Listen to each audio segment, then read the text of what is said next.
Hello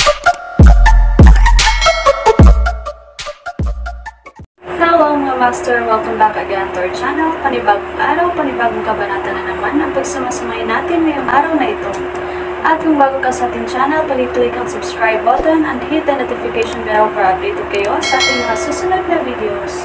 So mga master, bago natin simulan ang ating kabanata ngayong araw na ito, huwag po sana natin skip yung ads mga master no, dahil malaking bagay na po yan sa ating munting channel.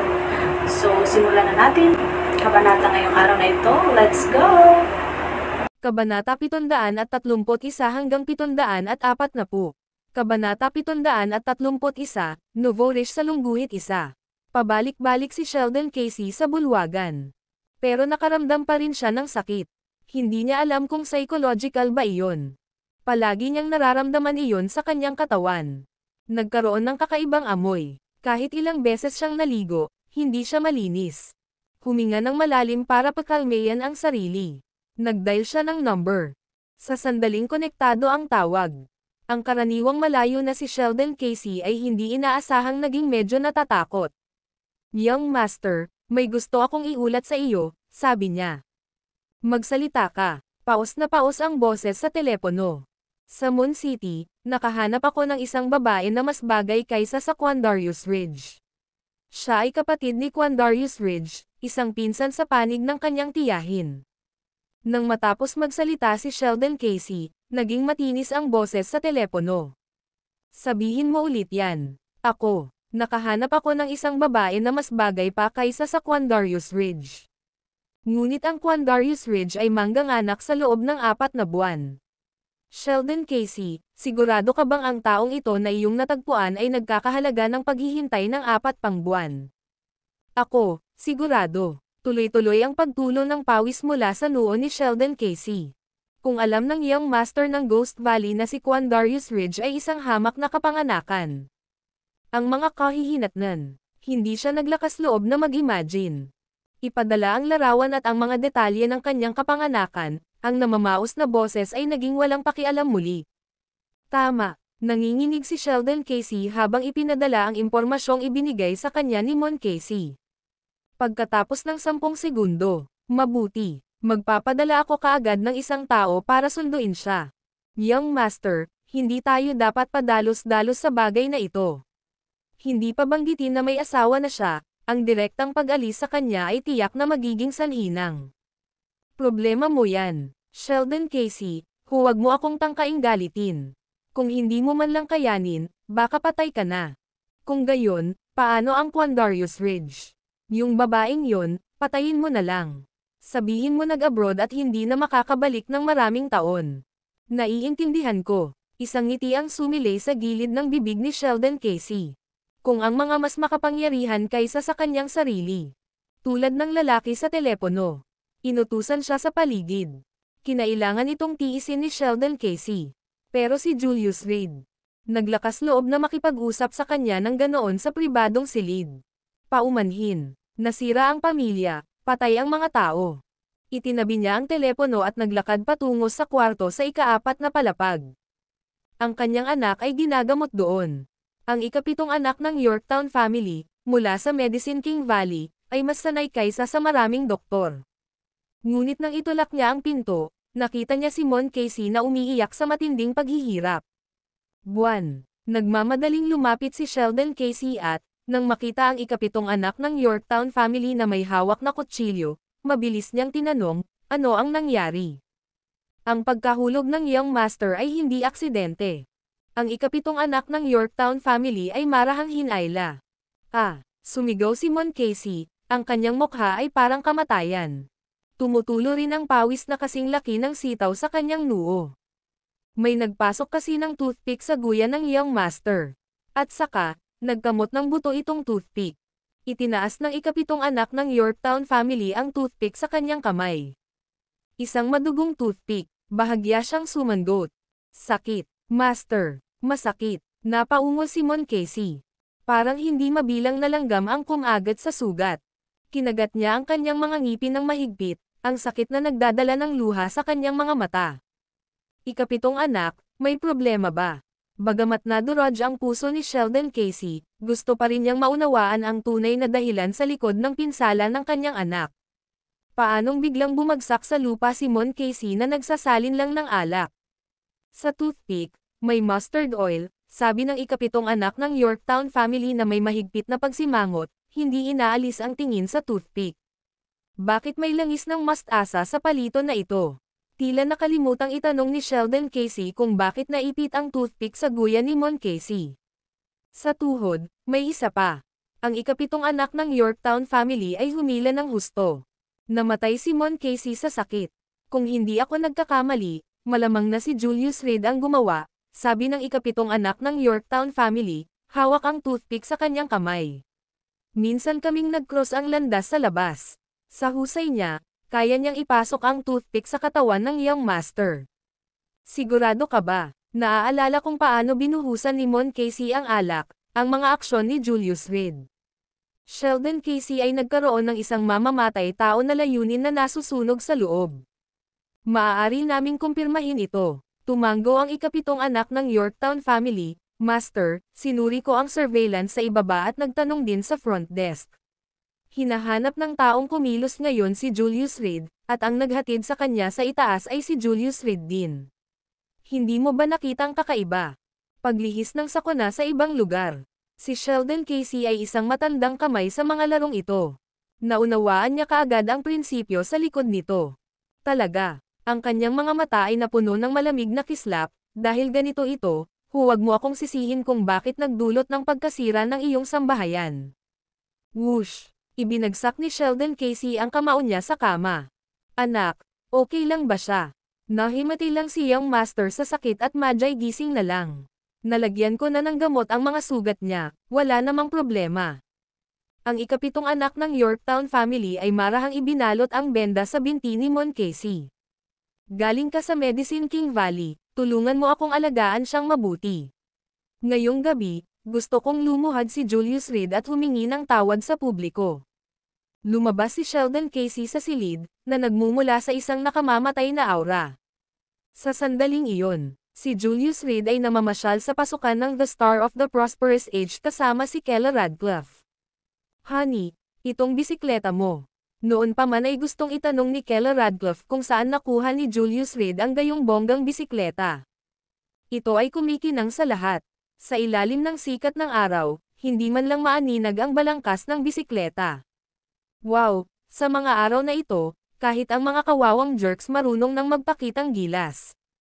Maya-maya lang ay lumabas sa hotel ang isang medyo may edad na lalaki. Nakita niya sina Julius Reed at Kella Radcliffe sa paligid ng bisikleta. Ang kanyang pangalan ay Carter Yorktown, ang pamangkin ng ikapitong anak ng Yorktown family.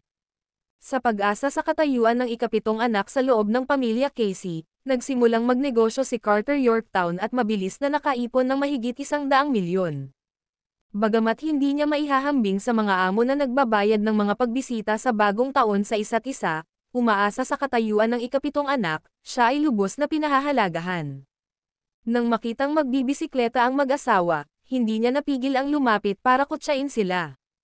Madalas siyang kutsain noon, at ngayong nagawa na niya, may dala siyang mga psikolohikal na anino. Madalas niyang nasisiyahan sa paghihiwalay ng mga batang mag-asawa. At natagpuan niya ang kagalakan dito. Maraming mga batang babae, na hindi makalaban sa tukso, ay naakit sa kanyang Porsche.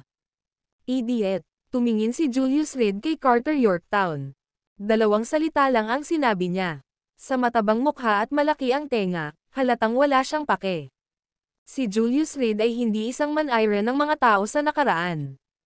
Ang Dragon King sa pagtatago, na may mataas na katayuan, ay tumayo para sa sarili. Pero nitong 3 taon, siguro dahil nagising muli ang kanyang alaala at sobrang tagal na niyang kasama si Aaron Jackson. O marahil, dahil napapaligiran siya ng mga karaniwang tao. Talagang natagpuan niyang komportable ang pagsasalita ng ganito. Anong sabi mo? Nagsalubong ang mga kilay ni Carter Yorktown, at agad siyang lumapit, itinuro si Julius Reed at nagmumura, nakakaloka ka, ang lakas ng loob mong pagsalitaan ako ng ganyan. Maraming uri ng mayayaman. Maliwanag, ang Carter Yorktown ay isang tipikal na nouveau riche. Kulang na kulang sa klase. Takot sa pagiging mahirap sa nakaraan, ngayon na may kaunting pera, hinahangad niya ang presensya sa lahat ng dako.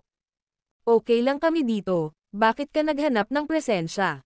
Nagsalita si Kella Radcliffe na may matigas na mukha, kung hindi ka pa natutong rumspito sa iba, huwag kang umasa na igagalang ka ng iba. Babe, anong maganda sa makulit na bisikleta na ito? Sumakay ka sa akin sa isang Porsche. Kinuha ni Carter Yorktown ang susi ng kotse ng Porsche mula sa kanyang bulsa at bahagyang pinindot ito. I-unlock. Ilang beses umilo ang ilaw ng sasakyan. Ngunit nabigo siya. May paghamak ang mga mata ni Kella Radcliffe. Kahit na ang Rolls-Royce na ginamit ni Julius Reed para sa pag-commute ay hindi maihahambing, kaya ano ang naruroon upang ipakita? Itong crappy na bisikleta, kahit magmukha kang magarbo, bisikleta pa rin. Habang nagsasalita, ipinakita sa mga mata ni Carter Yorktown ang paghamak. Ang kotse kong ito ay nagkakahalaga ng 100 sa iyo, maniwala ka o hindi. Itinuro ni Julius Reed ang kanyang bisikleta, hindi nag-abala na makipagtalo sa gayong tao. Ito ay nasa ilalim niya. Babe, ihatid na kita. Direktang lumapit si Carter Yorktown para hawakan ang braso ni Kella Radcliffe. Whoosh! Mabangis na lumipad palabas ang paa ni Julius Reed. Pinadala niya si Carter Yorktown na lumipad ng 3 hanggang 4 na metro ang layo. Array! Napasigaw si Carter Yorktown sa matinding paghihirap, nagpupumiglas mula sa lupa, babayaran mo ito, anak. Pagkatapos niyang magsalita ay sumakay siya sa kanyang sasakyan. Pag-aapoy, paglipat ng gear, accelerator, boom. Agad na bumaril ang sasakyan. Ang video na ito ay edited by Urban Storytelling. Kabanata 732 Brilyante Studded Bisikleta sa Lungguhit Isa. Nang makita niyang paparating na ang sasakyan, si Kella Radcliffe ay hindi karaniwang kalmado. Dati, siguradong sisiga siya ng, asawa, mag-ingat ka. O, huwag. Pero ngayon, naramdaman pa ni Kella Radcliffe na humanap ng upuan na mauupuan. Sa katunayan, hindi sinasadya ni Carter Yorktown na magdulot ng gulo. Kung talagang may namatay, tiyak na kailangan niyang magsilbi ng oras sa bilangguan. Maaaring hindi ito kayang bayaran ng pera. Ngunit sa harap ng lahat, nawalan siya ng mukha. Hindi papayag ang pride niya. Ngayon pa lang noong nahulog siya, maraming mga amo ang nakatayo sa likod niya para magbigay galang sa bagong taon kay Sheldon Casey. Lahat ay nanonood. Kailangan niyang ibalik ang mukha. Kaya't bagamat mahigpit na pinindot ni Carter Yorktown ang gas, hindi mabilis ang takbo ng sasakyan. Ngunit si Julius Reed, parang walang balak umiwas. Nakatayo lang, nakatitig ng diretso, nanlamig sa takot. Napalunok si Carter Yorktown. Gusto niyang magmura. Dodge, pwede ba? Kung hindi ka umiwas, tatamaan ba kita o hindi? Kung sinaktan kita, ito ay magiging isang buong maraming problema. Mga demanda, kabayaran, at pagkulong. Kung hindi kita sinaktan, paano naman ang mukha ko? Nakapindot na ang pedal ng gas, ngayon para itapak ang preno. Wala ka bang pakialam sa mukha? Papalapit ng papalapit ang distansya. 10 metro, 5 metro, 3 metro, 1 metro. Si Julius Reed ay hindi gumalaw kahit 1 pulgada. Para siyang nakaangkla sa pwesto. Desidido, damn it. Galit na nagmura si Carter Yorktown, at pinaikot ng husto ang gulong. Basag. Durog-durog ang bisikleta sa tabi ng kalsada. Phew! Sa sobrang galit niya ay namula ang mukha niya. Nakaupo sa kotse, galit na humahampas sa manibela. Ikaw ba ay isang fucking idiot? Hindi ka ba marunong umiwas kapag nakakita ka ng kotse? Ibinaba ni Carter Yorktown ang bintana, galit na sinisigawan si Julius Reed. Pero naramdaman niya, may nangyari. Sa mga mata ni Julius Reed, may namumutawi. Pangungot siya, hindi natulala sa takot, pero, alam niyang hindi ako maglalakas loob na saktan siya. Si Carter Yorktown ay galit na galit dahil sa kahihiyan. Tingnan mo kung ano ang nasa ilalim ng aking mga paa. Itinuro ni Julius Reed ang kalahating metrong taas na hakbang sa ilalim ng kanyang mga paa. Ako, nakaramdam ng insulto si Carter Yorktown. Anak, maghintay ka lang. Nawala lahat ng mukha niya at hindi man lang naglakas loob na tingnan ang mga ekspresyon ng mukha ng mga taong nasa likod niya. Huwag kang umalis, sinira mo ang bisikleta ko. Lumapit si Julius Reed at mahigpit na hinawakan ang pinto ng sasakyan. Sa sinabi nito, napansin ni Carter Yorktown, sa unang pagkakataon, na nang lumingon siya. Hindi niya sinasadyang nasira ang bisikleta ng isa. Damn loser. Ayaw niyang magbayad, ngunit tumawag na ng pulis si Julius Reed. Medyo mahal ang mga gamit ko dito, baka milyon-milyon ang halaga. Magdala ka ng jewelry appraiser. Oo tama, hindi ako nagbibiro, tandaan mo ang sinabi ko. Pagkatapos ibaba ang telepono, tumingin si Julius Reed kay Carter Yorktown na may ngiti, malapit nang dumating ang mga pulis trapiko. Sa tabi mismo ng The Star of the Prosperous Age Hotel, nagkataong mayroong istasyon ng pulisya ng trapiko. Anak, hindi kita nataman. Tumatawag ka ng pulis dahil sa sirang bisikleta, ganoon ka ba ka-idle? Naglabas si Carter Yorktown ng 500 yuan mula sa kanyang bulsa at itinapon ito sa labas ng bintana, maligaw. Kunin ito at kumaway. Ang malas. Pagkasabi noon ay ilululong na niya ang bintana. Ngunit ang kamay ni Julius Reed ay mahigpit na nakadiin sa bintana, ganap na hindi pinapansin ang 500 yuan. Carter, anong nangyayari? Napansin ng ilang tao ang kaguluhan at lumapit sila para magtanong. Lahat sila ay mula sa kabisera upang magbigay ng paggalang sa bagong taon kay Sheldon Casey, at medyo kilala nila ang isa't isa. Ngunit karamihan sa mga tao ay hindi nagustuhan ang nourish na ito.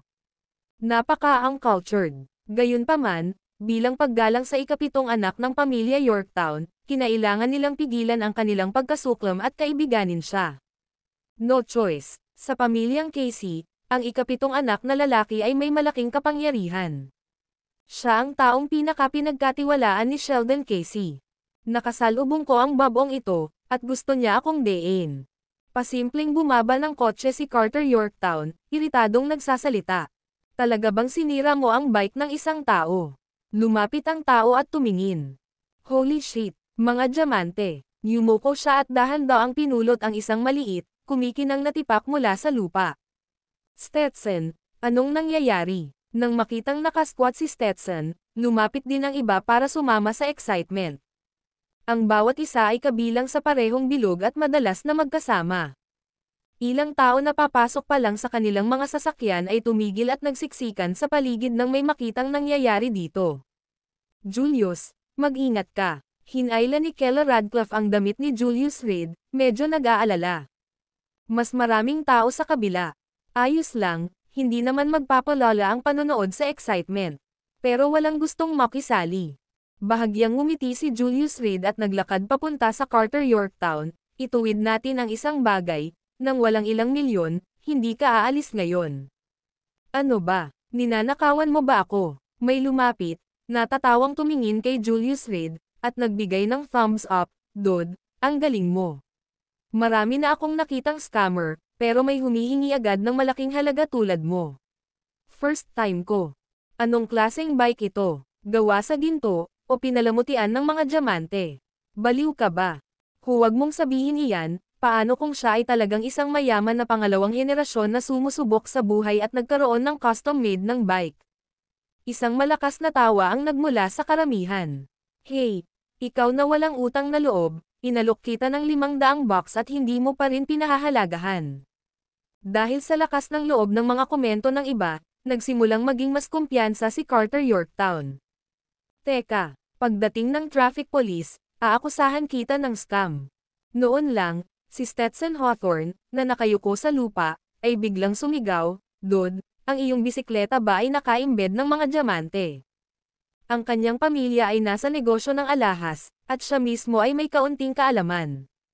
Nang makita niya ang unang piraso ng mga labi sa lupa, labis siyang nagulat.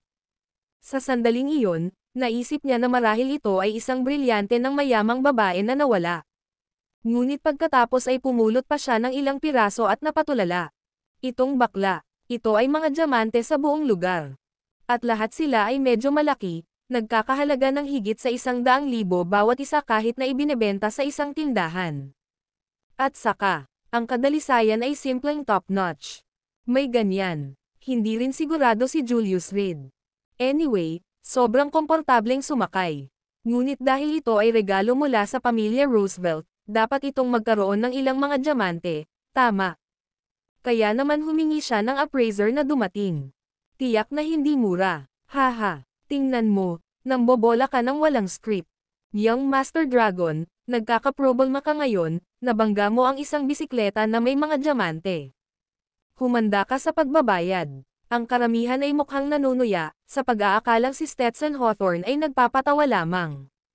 Oo, natatakot akong mabangkarote. Paano kung lumuhad ako sa iyo at binitawan mo ako?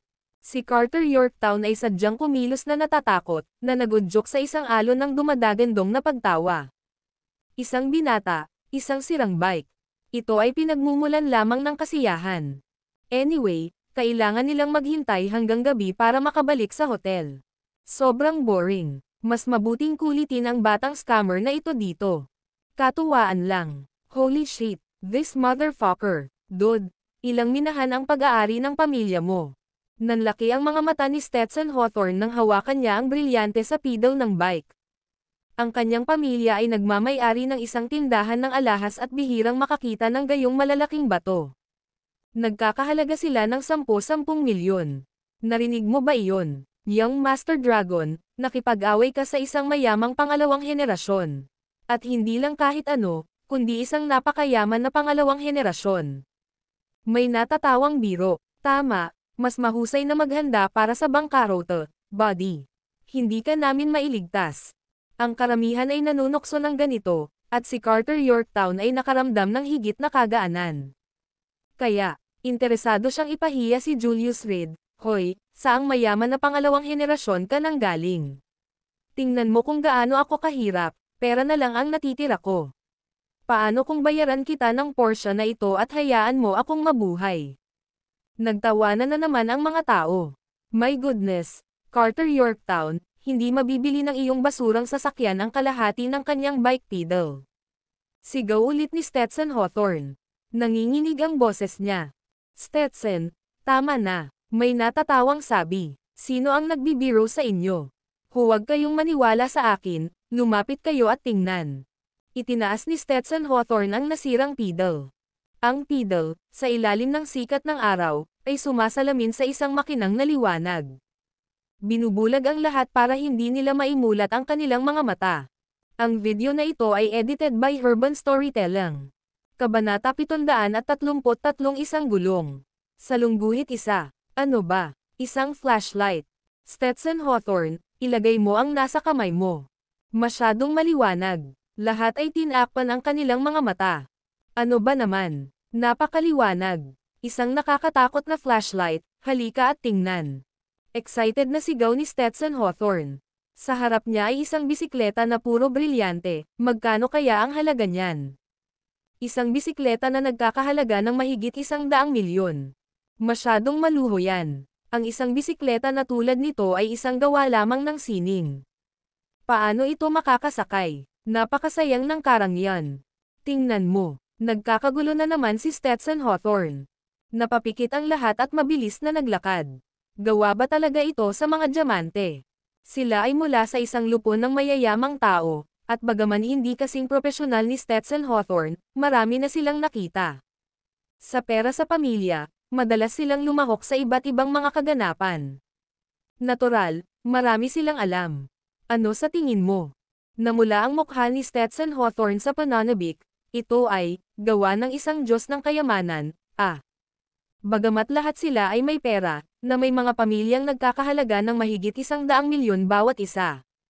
Walang nang ahas na maging sobrang-sobra. Ito ay masyadong marangya. Sa isang konserbatibong pagtatantya, ang bisikleta sa harap nila ay nagkakahalaga ng hindi bababa sa 100 milyon. Little Fly, itigil mo na ang panggugulo, sabihin mo sa akin, ilang bisikleta ang mabibili ko sa isa lang sa mga gulong ng kotse ko. Lumakad si Carter Yorktown ng walang pakialam, sumanggot ng masama, sige, sapat na sa mga biro. Maghintay hanggang dumating ang pulis trapiko, tingnan kung paano ko siya haharapin. Pagkasabi nun, lumingon siya kay Julius Reed na may kasamang pang-uuyam, Faf. Isang kawawang katas, sinusubukang i-scam ang iyong paraan papunta sa akin. Isang batang lalaki na may magarbong bisikleta. Magkano kaya ang halaga nito? Nang marinig ni Stetson Hawthorne ang kanyang mga salita, Yumuko si Stetson Hawthorne at kumamaw sa ilalim ng kotse ng ilang sandali. Tapos naglabas siya ng maliit na brilyante. Sa sikat ng araw, nakakabulag ang tinang ng brilyante. Saan mo nakuha iyang baso? Tumaas ang isang kilay ni Carter Yorktown, sabihin mo sa talunan na ito, maaari bang bilhan siya ng isa sa aking mga gulong ng 50 ng kanyang mga kalokohang bisikleta? Ito, itinaas ni Stetson Hawthorne ang brilyante sa kanyang kamay. Damn it, stop messing around, seryoso ako dito. Naiinip na nagmura si Carter Yorktown.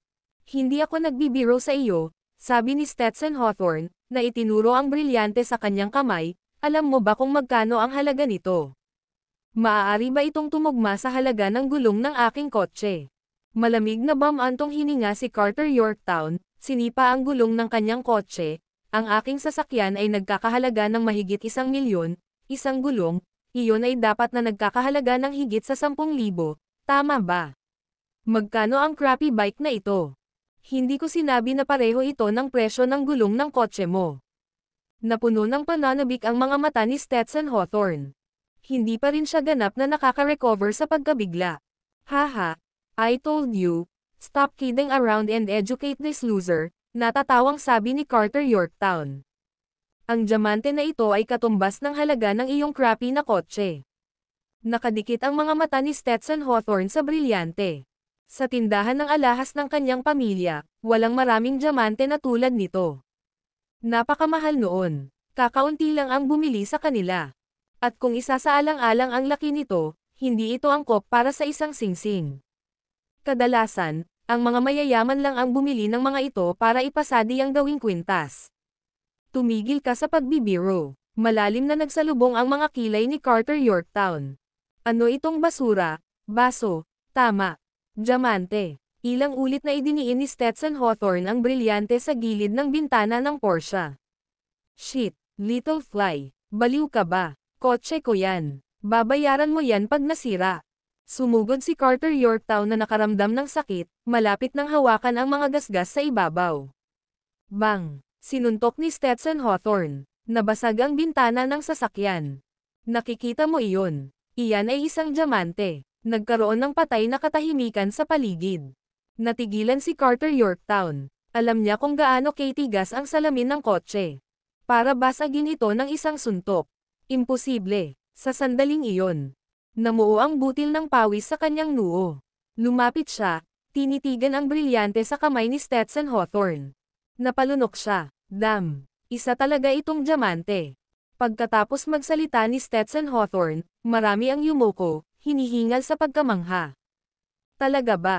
Mas maraming tao ang yumuko upang suriin ang kumikinang na bisikleta. Ang dami nilang pinagtitinginan. Lalong nabigla sila. Ito talaga ang karahasan na lampas sa sangkatauhan. Carter, may problema ka. Sabi ng may schadenfreude. Mas mabuting maghanda sa pagbabayad. Tama si Stetson, gumawa ka ng gulo. O tawagan ang Tio 7 mo para malaman kung paano ito haharapin. Walang tumulong kay Carter Yorktown.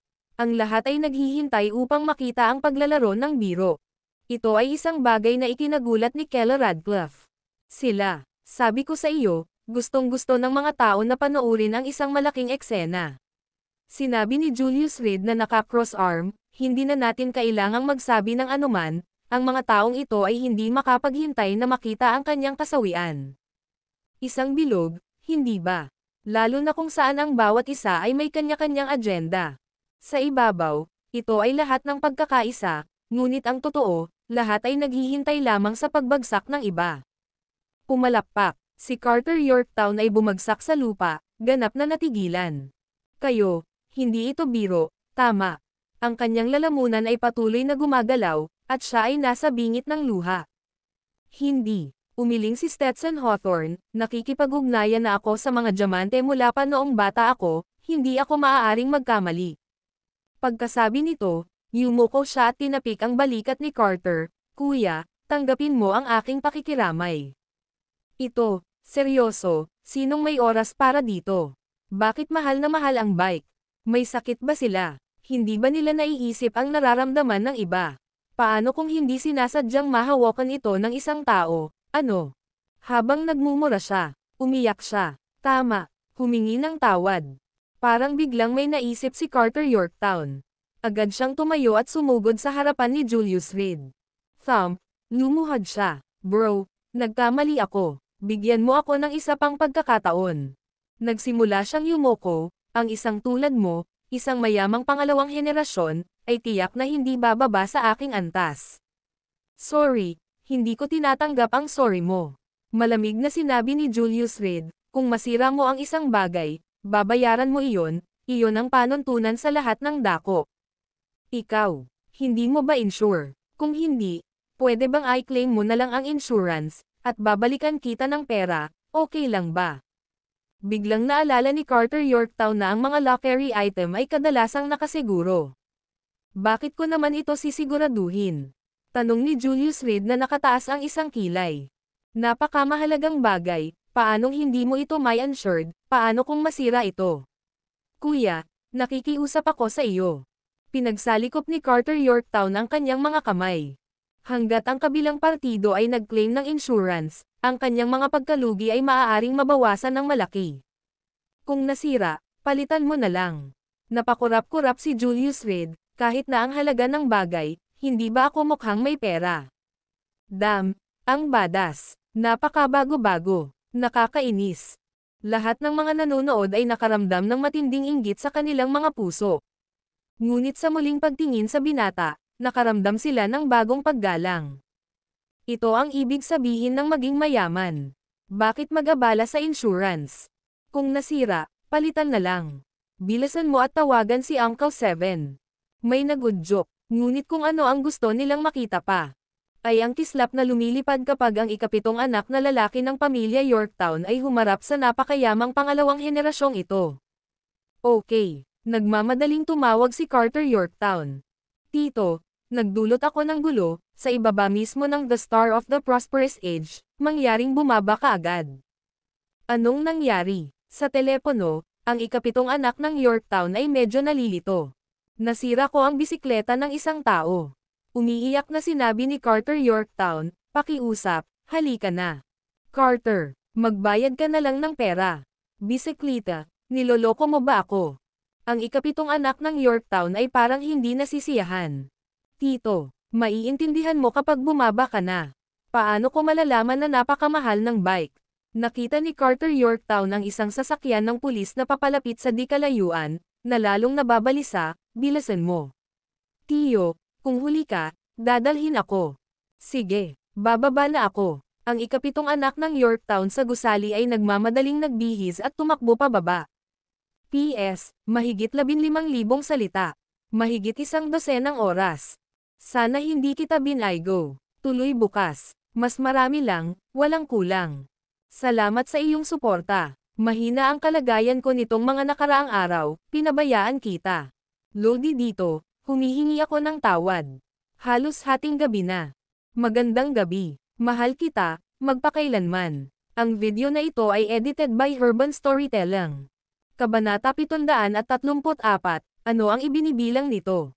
Sa lungguhit isa, nang bumaba ang ikapitong anak ng pamilya Yorktown, bumubulong siya sa sarili. Ang kanyang pamangkin, kahit na madaling kapitan ng gulo, ay palaging sumusunod sa batas. Mahilig lang siyang magpakitang gilas. Kapag nakatagpo siya ng gulo na hindi niya malutas saka lamang siya bumaling sa kanyang tiyuhin. Ngunit ngayon, para mabangga ang isang bisikleta at guluhin ang kanyang tiyuhin na bumaba dito. Dapat may problema. Paglabas niya sa The Star of the Prosperous Age, nakita niya ang isang pulutong na nagkukumpulan sa pintuan. Ang mga taong ito ay pamilyar. Lahat sila ay nagmula sa kabisera upang mag-alay ng pagbati sa kaarawan kay Sheldon Casey. Sa tabi nila ay may nakaparadang police car. Mukhang nandito rin ang traffic police. Anong nangyari? Ang ikapitong anak na lalaki ng pamilya Yorktown ay lumapit sa karamihan ng tao habang ang kanyang mga kamay ay nakapulupot sa kanyang likuran. Ikapitong guro, ang mga negosyante mula sa kabisera, nang makita ang ikapitong anak, ay agad na tumabi ng may paggalang upang gumawa ng paraan. Pagkatapos ng lahat, ito ay isang lubos na pinapaboren na tao ng panig ni Sheldon Casey. Hindi sila nang ahas na saktan siya.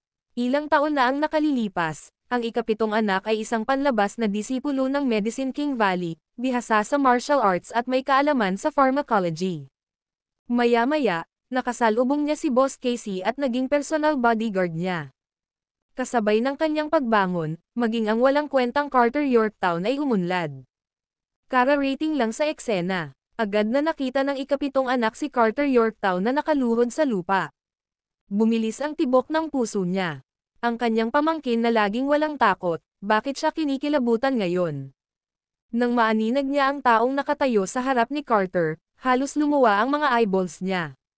Si Julius Reed iyon. Tumayo ka. Lumapit ang ikapitong anak, hinayla si Carter na tumayo, at malamig na sinabi, ano ang nangyari? Tito, nasira ko ang bisikleta niya. Mapatla ang mukha ni Carter Yorktown, at natakot na siya sa pagluha. Ngayon, kahit na ginugol niya ang lahat ng mayroon siya, hindi ito magiging sapat upang mabayaran. Bagamat kumita siya ng kaunting pera gamit ang katayuan ng kanyang tiyuhin sa pamilya Casey.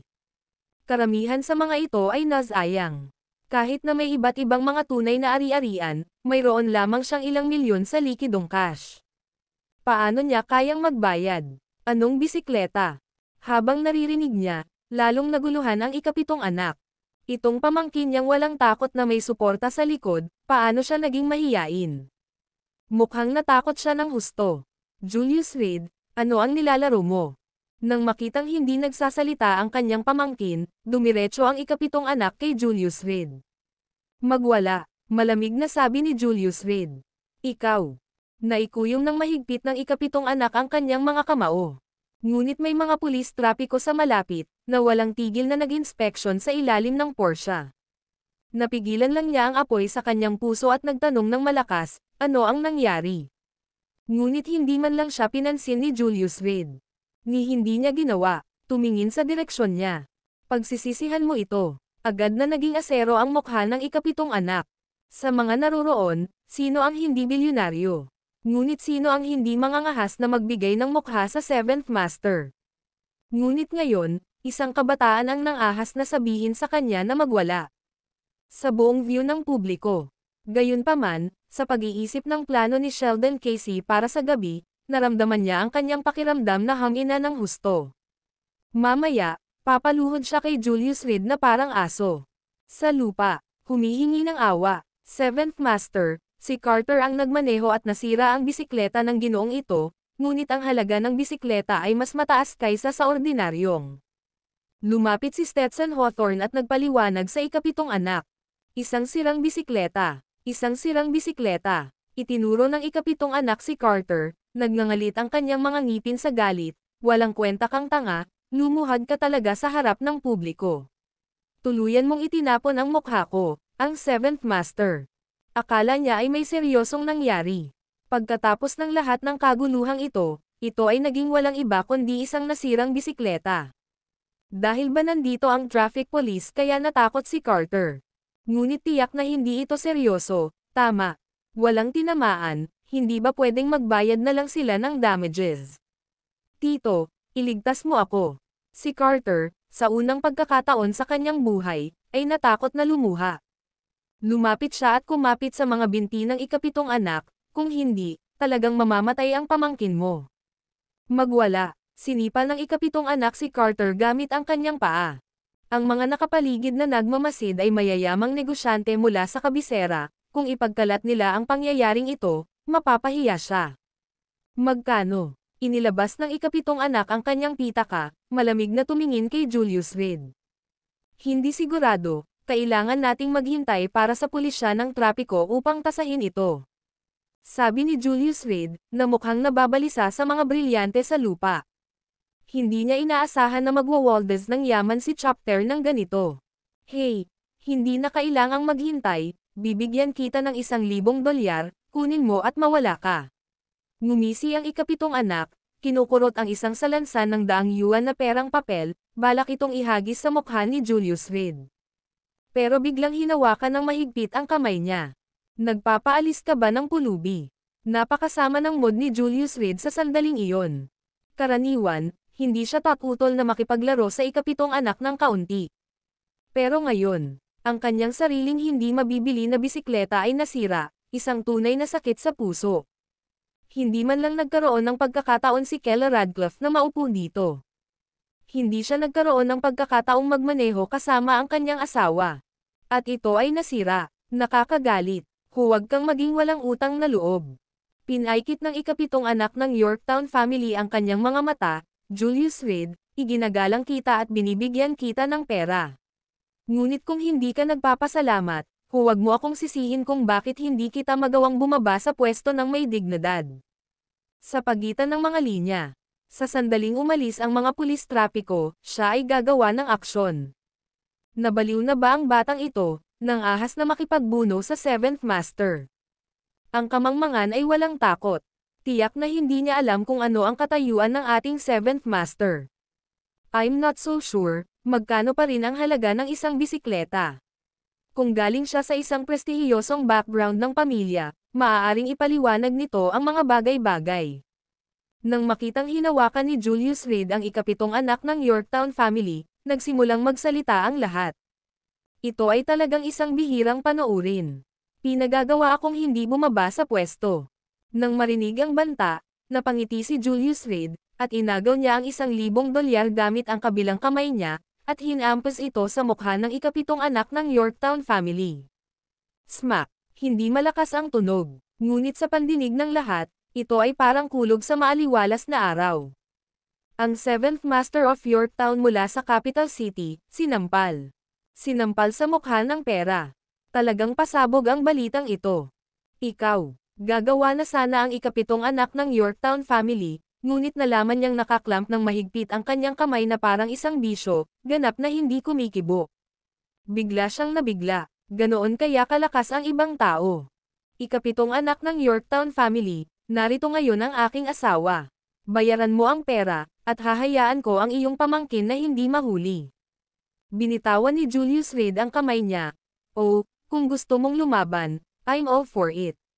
Pero bago tayo mag-away, I advise you to buy yourself a coffin. Hindi pa niya nasabi ito. Ang mayayamang binata ng kabiserang lungsod ay sumipsip ng malamig na hangin. Matapang na magsalita sa Seventh Master ng Yorktown family ng ganoon. Mayabang. Napakayabang. Kahit sila ay hindi maglakas loob na imungkahi ang Seventh Master ng Yorktown family na bumili ng kabaong. Ito ay isang pagbabanta, isang hindi malabong na banta. Kaagad, ang background ni Julius Reed ay naging paksa ng matinding interes sa mga taong ito. Mula kaya siya sa isang well-connected family. Kuya, baka hindi mo siya kilala, pero hayaan mong ipakilala kita. Lumapit si Stetson Hawthorne, nakatingin kay Julius Reed, mula sa kabiserang lungsod, ang Seventh Master ng Yorktown family. Ang pinakamalakas na bodyguard ni Boss Casey, na may walang katulad na kakayahan. Tama, kung natauhan ka at nagsisi, maaari ka pa ring humingi ng tawad sa Seventh Master. Lumuhad na si Carter Yorktown at inamin ang kanyang pagkakamali. Hayaan mo na lang ito, sabi ni Stetson Hawthorne. Isipin mo itong ibigay ang mukha sa Seventh Master at Boss Casey. Sa mga araw na ito, mas mabuting huwag kang masyadong mapangahas. Kabaligtaran ng pagtrato nila kay Carter Yorktown. Nang makita ang ikapitong anak ng Yorktown family, ang mga taong ito ay agad na nagsimulang ipagtanggol siya. At tumayo pa para sa kanya. Anak, tiyak na maghihirap ka para dito. Ang ikapitong anak na lalaki ng Yorktown family ay malamig na tumingin kay Julius Reed, na may hungering pagpatay na lumalabas na sa kanyang puso. Ang Seventh Master ng Yorktown family. Mula sa capital city. Tumingin si Julius Reed kay Stetson Hawthorne, nalilito. Eksakto. Ang Seventh Master of Yorktown family ng capital city, maaari kang magtanong sa paligid, tumanggo si Stetson Hawthorne. Ang Seventh Master ng Yorktown family ay napakatanyag sa kabisera ng lungsod. Dahil sinabi mong napakaprestihiyoso niya, paano siya kumpara kay Ivan Reed, Sasha Reed, ng kabiserang lungsod? Napatingin si Julius Reed sa mga taong nagkukumpulan sa kanyang harapan. At nagtanong, ito, ang mga tao ay panandaliang nawalan ng salita. Sasha Reed, iyon ay isang tao kahit na si Boss Casey ay kailangang yumukod. Paano nila maihahambing? Ang ikapitong anak ng Yorktown family ay bodyguard lang ni Boss Casey. Sabi mo malakas siya, Pero paano siya makakasama kay Terry Moore ng kabiserang lungsod? Tanong ulit ni Julius Reed. Katahimikan. Nagpalitan ng tingin ang mga tao sa isa't isa. Sino si Terry Moore? Kilala siya bilang numero 1 eksperto sa kabiserang lungsod. Bagaman, tulad ng ikapitong anak ng Yorktown family, siya ay isang personal na bodyguard. Ngunit si Terry Moore ay nagkaroon ng suporta ng pamilya Leocadia. Ang Leocadia family ng Capital City. Isa sa 4 na pangunahing pamilya. Sa napakalaking kapangyarihan at impluwensya. Bakit mo binabanggit ang mga taong ito? Ano ang kinalaman nila sa iyo? May nagtanong, hindi nasisiyahan. Ano ang punto ng pagpapalaki sa mga taong ito? Hindi mangangahas si Ivan Reid na kausapin ako sa ganitong paraan. Kailangang lumuhad si Terry Moore kapag nakita niya ako. Itinuro ni Julius Reed ang ikapitong anak ng Yorktown family at malamig na nginisyan, siya, ano ang halaga niya? P.S. Kagabi ng 10 o'clock, tumabi ako sa upuan ko habang hawak ang phone ko. Nahulog ako. Nagpunta sa ospital ng madaling araw. Salamat sa Diyos. Walang seryoso. Hindi nakabalik hanggang 12 o'clock. Sorry sa late arrival ng first chapter. Nitong mga nakaraang araw, hindi naging maganda ang swerte ko. Matutulog na ako. Pagpapatuloy sa garantisadong 7 kabanata. Baka huli na. Ngunit tiyak bago ang 24 na o'clock. Lodi bow sa inyong lahat. Paumanhin ko. Ang video na ito ay edited by Urban Storytelling. Kabanata 735, Maling Unit sa Lungguhit 1. Si Terry Moore ay itinuturing na numero 1 eksperto sa pakikipaglaban sa kabisera. Noong nakaraan, 30 bandido lang ang kanyang hinarap at lumabas na karga-karga si Natalia Leocadia sa kanyang likuran. Walang anumang pagmamalabas, si Terry Moore ay matatawag na Diyos ng digmaan. Kahit papaano, wala tayong narinig na sino mang makakapantay sa kanya ng pantay-pantay. At nang ahas kang sabihing lumuhad si Terry Moore sa harap mo. Kung ang salitang ito ay umabot sa kabisera, malamang na wala kang libingan para ilibing ang iyong bangkay. Pagkatapos ng maikling sandali ng pagtataka, napangisi ang lahat sa hindi makapaniwala. Walang maniniwala sa ganoong kalokohan. Sa harap ni Terry Moore, kung ang ikapitong anak ng Yorktown family ay maaaring tumagal ng kahit kalahating minuto ay kaduda-dadang. Iyan ay isang figure na kilala ang reputasyon. Lumuhad sa batang ito. Maliban kung sumisikat ang araw mula sa kanluran. Anak, hindi mo talaga alam ang kalawakan ng langit at lupa. Naglakas loob ka talagang tawagin si Sasha Reed sa kanyang pangalan. Hindi ka ba marunong mag-spell ng kamatayan? Mas mabuting maghanda ka para sa iyong libing. Sa susunod na taon sa araw na ito ay ang anibersaryo ng iyong kamatayan. Bagamat lumilitaw na si Julius Reed ay nagmula sa isang disenteng pamilya. Kung tutuusin, ang bisikleta na mayroon siya, ay talagang sulit. Ngunit, anong klaseng tao si Sasha Reed? Siya ang pinaka hindi makatwiran sa 4 na malalaking pamilya. Siya ay may hindi mabilang na mga ampon sa ilalim ng kanyang utos. Sino sa kanila ang hindi desperado? Nabalitaan kong nasa Gonzales City pa rin si Sasha Reed noong ika-20 ng ika-12 lunar month, mahinang bumantong hininga ang isang tao, mahigit 2 oras lang ang layo ng Gonzales City mula sa Moon City sakay ng kotse, mag-ingat na dumating si Sasha Reed para kunin ang iyong aso. Ilang araw ang nakalipas, si Stacy Cook ay pinatay, na di umano'y ni Fabian Percival, ang lokal na tyrant ng Gonzales City. At noong ika-20 ng ika-12 lunar month, biglang namatay si Fabian Percival, ang bagay na ito. Sa pagbanggit kay Ivan Reid, namutla ang mukha ng lahat. Sa 4 na malalaking pamilya, siya ang hindi mo kayang masaktan. Siya itong kalbong matandang lalaki na laging may dalang string ng Buddha beads. Siya ay tila hindi nakakapinsala sa mga tao at hayop. Ngunit sa katotohanan, pumapatay siya ng hindi pinapalo ang talukap ng mata. Gumamit ng marahas na paraan. Siya minsan, hatiin ang 3 pangunahing pamilya sa 4. At sa paglipas ng mga taon, hindi naging maliit ang mga ambisyon ni Ivan Reid. Mukhang handa siyang hamanin ang 3 pang pamilya. 7th Master, tungkol sa bagay na ito, mas mabuti kung iulat mo ito ng totoo kina Sasha Reed at Terry Moore. Humalaklak ang tao, sa tingin ko, baka pagsisihan niyang sabihin ang mga salitang iyon. Isang banta, walang lihim. Julius Reed, Kung pipiliin mong panatilihin ang kapayapaan ngayon, at lumuhad para humingi ng tawad sa akin, malamig na ngumuso ang ikapitong anak ng Yorktown family, marahil ay makaligtaan ko ito. Paano kung ayaw ko? Ngumiti si Julius Reed at itinaas ang gitnang daliri, marahang niyugyug ito, lalo akong nananabik na marinig ang susunod mong sasabihin, sana ay hindi ako bigwan ng iyong banta. Habang sinasabi niya ang mga salitang ito, nagsalubong ang kilay ng mga naroon. Pwede bang, na hindi talaga siya natatakot? Si Ivan Reed yan. Si Terry Moore yan. Ang dating ay nagtataglay ng napakalaking kapangyarihan, ang huli ay nagtataglay ng napakalaking lakas. O baka naman, naniniwala ang batang ito na hindi mag-aabala sa pakikitungo sa kanya ang gayong malalaking shot. Mukhang, sa tingin mo nagbibiro ako. Ang ikapitong anak ng Yorktown family ay bahagyang kumaibot, ang kanyang mga kamao ay nakakuyom ng mahigpit. Kung ayaw mo, sasabihin ko ang iyong mga salita ngayon, tulad ng dati. Kung tungkol sa mga kahihinatnan, malaya kang makita kung may susunod sa iyo. Bagamat tila hindi nararapat na istorbohin ang dalawang malalaking pagbaril na iyon sa malayo sa kabisera dahil sa isang maliit na bagay. Gayunpaman, hindi kinaya ng ikapitong anak ng Yorktown family ang kahihiyang ito. Ang pinakamahalagang bagay ay, ang mga malalaking shot na iyon ay hindi kailangang kumilos ng personal. Ilabas lang ang salita, maraming sabik na gawin ang gawa. Inaasahan ko ito, ngunit sa ngayon, tumingin si Julius Reed sa basag na bisikleta sa lupa at walang pakialam na sinabi, inaasahan ko ang kabayaran. Nag-alok ako sa iyo ng pera, at tumanggi ka, ang ikapitong anak ng Yorktown family ay nanunuya, ngayon, ayaw kong bigyan ka ng isang sentimos. Nakasiguro ang bisikleta ni Carter, isang tao mula sa insurance ang makikipag-ugnayan sa iyo. Ganun ba? Bueno, kailangan nating tingnan kung kaya ng insurance mo ang pinsala.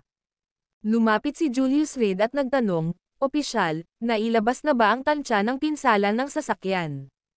Haha, Julius Reed, sa nakakalungkot mong palusot para sa isang bisikleta, nagtatanong ka pa rin tungkol sa mga pinsala.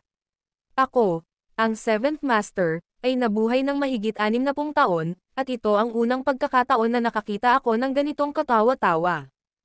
Hindi sinubukan ng 7th Master na itago ang paghamak sa kanyang mga mata, idiot.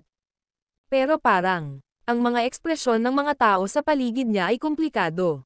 7th Master, talagang mahal ang bisikleta na iyon, sabi ni Stetson Hawthorne sa mahinang boses. Isang bisikleta lang, isang piraso ng basura. Mabibili ng pera ko ang daan-daang libo nito. Talagang hindi maintindihan ni 7th Master kung paano natakot ang kanyang walang kwentang pamangkin. Ito ay talagang medyo mahal. Lumapit din yung iba sabay taas ng daliri. Nang sabihin ni Stetson Hawthorne ang 100 milyon, naisip nila na ito ay tama. Ikapitong guro, saan mo kukunin ang daan-daang milyong bilyon? Kahit nagtatrabaho sa ilalim ni Sheldon Casey, mayroon siyang halos ilang bilyong asset. To put it bluntly, bodyguard lang siya. Pero dahil bodyguard siya ng Casey family mula sa capital, medyo mas prestihiyoso ito. Ano ang nangyayari sa inyong lahat ngayon, bakit lahat ng tao ay kumikilos na parang nasa maling gamot sila? Kumunat ang noo ni 7th Master at nilingan ang mga tycoon na nagkakahalaga ng bilyong nasa likod niya.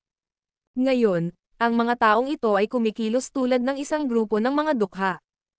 Ikapitong guro. Kaya lang, biglang tumawag si Julius Reed. Ano ito? Lalong lumalim ang pagkunot ng noo ni 7th Master. How dare he just calling his name like that?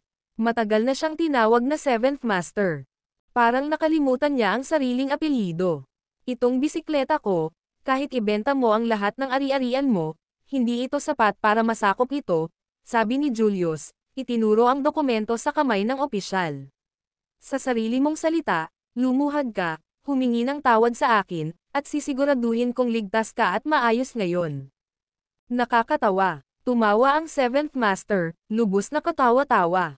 Lumapit siya sa opisyal at mapang-asar na nagtanong, kasama, magkano ang sirang bisikleta na ito? Nakakuha kami ng ilang impormasyon sa pamamagitan ng pakikipag-ugnayan sa manufacturer ng bike na ito. Kasama ng kumpirmasyon mula sa mga on-site na eksperto, naniniwala kaming hindi nagsisinungaling ang manufacturer, sabi ng opisyal, na may hawak na dokumento. Ang bisikleta na ito ay isang custom na order ng pamilya Roosevelt sa pamamagitan ng kanilang luxury brand na Rothman. Ang presyo ng pagbebenta ay 400 milyon. Ano? Napabuntong hininga ang 7th Master sa gulat. Napabulalas, nagkakamali ka ba? Paumanhin, isang slip ng dila, ang sinabi ng opisyal ng paumanhin. Mali ko nabasa ang unit. Natakot ako sa kamatayan. Nagdilim ang ekspresyon ng 7th Master, kailangan mo talagang pagbutihin ang iyong mga propesyonal na kasanayan. Maaari mong takutin ang isang tao sa kamatayan kung sila ay may masamang puso. Sorry, ngumiti ang opisyal at nagpaliwanag, ang unit ay US dollars. $4. Nagtaas ng kilay si 7th Master. Ano ito? Isang bagay na gawa sa papel. 400 milyong US dollars. Ibinigay ng opisyal ang dokumento sa 7th Master. Narito ang numero ng telepono ng manufacturer, maaari mong subukang makipag-ugnayan sa kanila. Dahil masyadong malaki ang halagang nasasangkot sa kaso, kailangan na nating i-detain ang salarin. Oh, gusto mo bang ayusin ito ng pribado? Tito, iligtas mo ako. Si Carter Yorktown ay ganap na nataranta. 400 milyong dolyar. Kaya ba niyang tumbasan iyon ng kanyang buhay? Ayoko talagang igugol ang bagong taon sa kulungan. Halos gumapang siya sa ilalim ng paanan ni 7th Master. Sa pag-iyak, muntik na siyang mawalan ng malay. Ito. Napalunok si 7th Master. Siya ay lubos na natulala. Bahagyang nanginginig ang kamay niyang hawak ang dokumento. Ikapitong guro, ang bagay na ito ay napakamahal, sinusubukan naming ipaalala sa iyo, ngunit ikaw. Lumapit si Stetson Hawthorne at walang magawang sinabi. Pero medyo nanginginig pa rin ang katawan niya. Masyadong maluho. Talagang ito ang pinakamahal na bisikleta sa mundo. Walang alinlangan. Bayaran mo ang pera, o, gawin mo ang sinabi mo sa akin, di ba? Humalukip-kap si Julius Reed at nakangiting tumingin kay 7th Master. Ang video na ito ay edited by Urban Storytelling. Kabanata 736, kung aalisin ko ang aking ngiti sa lungguhit isa. Gululo. Napalunok ng laway ang ikapitong anak ng Yorktown family. Ang kutis niya, agad na naging asyan sa sukdulan. 7th Master, nakikitungo ako sa mga alahas. Ang bisikleta na ito ay halos ganito ang presyo. Sabi ni Stetson Hawthorne, nakatayo sa tabi. Ngunit ang ikapitong anak ng Yorktown family ay walang narinig. Ngayon ang kanyang isip ay puno ng numerong iyon. 400 milyong US dollars. US dollars. His. Pagkatapos ng maikling kalmado, sinubukan ng ikapitong anak ng Yorktown family na pigilan ang kanyang sarili at tumingin kay Julius Reed, kung maaari nating ayusin ito ng pribado, maaari akong kumilos na parang hindi nangyari ang mga kaganapan ngayon. Bisperas ng bagong taon, kung si Carter Yorktown ay itatapon sa kulungan. Saan ilalagay ng ikapitong anak ng Yorktown family ang kanyang mukha? Sulit ba ang sirang bisikleta na iyon? Ngunit ang katotohanan ay tila iyon lamang. Umiikot, nagdilim ang kanyang paningin, at muntik na siyang mawalan ng malay. Ngunit nangyari ito, bahagyang ngumiti si Julius Reed, hindi ba't sinabi mo lang na kapag lumuhad ako at humingi ng tawad, bibigyan mo ako ng pagkakataon. Ngayon, nang walang pagbabago ni isang salita, inaalay ko ito sa iyo. Mag-iwan ng linya kapag nakikitungo sa mga tao, upang bago matapos ang ikapitong anak ng Yorktown family, nag-ambala siya. Tandaan mo ang aking mga salita. Nagdilim ang mukha ni Julius Reed, kung sa tingin mo ay makakapaghiganti ka, puntahan mo lang ako. Ikaw, sinubukan ng ikapitong anak ng Yorktown family na pigilan ang kanyang galit at tumawa ng galit. Julius Reed, hindi ka ba talaga natatakot na sabihin ko kina Terry Moore at Sasha Reed ang sinabi mo? Ngayon, maaari na lang niyang subukan ang magkahalong pagbabante at pakiusap. Kung tutuusin, may bigat pa rin ang mga pangalan ni Sasha Reed at Terry Moore. Kalahating minuto, lumuhad ka at humingi ng tawad, o magkita na lang tayo sa korte. Bihirang dumilim ang mukha ni Julius Reed. Maging si Kella Radcliffe ay medyo nagulat. Ang kanyang asawa ay kadalasang nagbibiro at bihirang magalit ng ganito. Julius Reed, nililigawan mo si kamatayan. Itinuro siya ng ikapitong anak ng Yorktown family, nanginginig ang kanyang katawan sa galit, pagsisisihan ko ito ng husto. Si Carter Yorktown ay kanyang pamangkin. Kung lumuhad siya, Kung gayon ang kanyang titulo bilang 7th Master ay hindi na masyadong nakakatakot. Kung ito ay mga big shot tulad ng pagluhod ni Terry Moore o Ivan Reid, hindi ito magiging anuman. Ngunit ang taong pinag-uusapan ay isang bumpkin lamang mula sa Moon City. Hindi maintindihan ng ikapitong anak ng Yorktown family. Paano nagkaroon ng ganoong kamahal na bisikleta ang gayong tao? Opisyal, isusumbong ko siya para sa pagnanakaw. Ang ikapitong anak ng Yorktown family ay humakbang pasulong, at itinuro si Julius Reid. Ang batang ito ay walang pera, paano siya nakarating sa isang bagay na napakamahal? Kanina pa siya nagtatanong. Karaniwang tao lang sina Julius Reid at Keller Radcliffe, hindi nila kayang bilhin ang ganoong karangyan. Paumanhin, isa lamang sa mga bisikleta na ito sa buong mundo, at ang may-ari nito ay si Julius Reid, matiyag ang paliwanag ng pulis trapiko, mangyaring magtiwala sa aming propesyonal na kakayahan. Ito, napalunok ng laway ang ikapitong anak ng Yorktown family, nakatayo doon na nakatulala. 10 segundo. Tumingin si Julius Reid sa kanyang relo, huminto at sinabing, 5 segundo. Julius Reid, ang ikapitong anak ng Yorktown family ay umungal sa galit. Talaga, hindi ba niya ito bibigyan ng kahit anong mukha? Lumuhad ako. Agad na lumuhad si Carter Yorktown sa lupa, walang humpay na yumoko. At ikaw, itinuro ni Julius Reid ang ikapitong anak ng Yorktown family at marahang idiniin ang daliri nito pababa. Hehe, hindi mo talaga alam kung mabubuhay ka o mamamatay. Ang ikapitong anak ng Yorktown family ay natatakpan ng hamog na nagyelo. Lumuhad. Ilang mata ang nanunood. Paumanhin, hindi ako tumatanggap ng pribadong settlement. Lumingon si Julius Reid upang tingnan ang pulisya ng trapiko, ilayo mo siya. Tito, iligtas mo ako, pakiusap. Si Carter Yorktown ay kumapit sa ikapitong anak ng mga binti ng Yorktown family, na sumisigaw ng desperadong.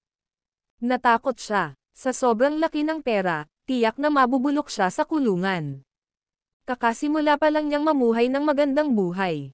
Bata pa siya. Ngunit, Julius Reid, ang ikapitong anak na lalaki ng Yorktown family ay halos magngalit ang kanyang mga ngipin at huminga ng malalim, gusto mo ba talaga ng away hanggang kamatayan? Isang laban hanggang kamatayan. Ang mga salita. Nasabi na ng medyo malupit. Hanggang sa kamatayan, nang walang pahinga. Ngumiti si Julius Reid, nakatingin sa ikapitong anak ng Yorktown family, "Oh, pwede mo na akong patayin ngayon din. Ikaw." Kung hindi dahil sa presensya ng traffic police, gusto talaga ng ikapitong anak ng Yorktown family na basagin ng suntok ang ulo ni Julius Reid. Fine. Sisiguraduhin kong doble ang babayaran sa mga kaganapan ngayon.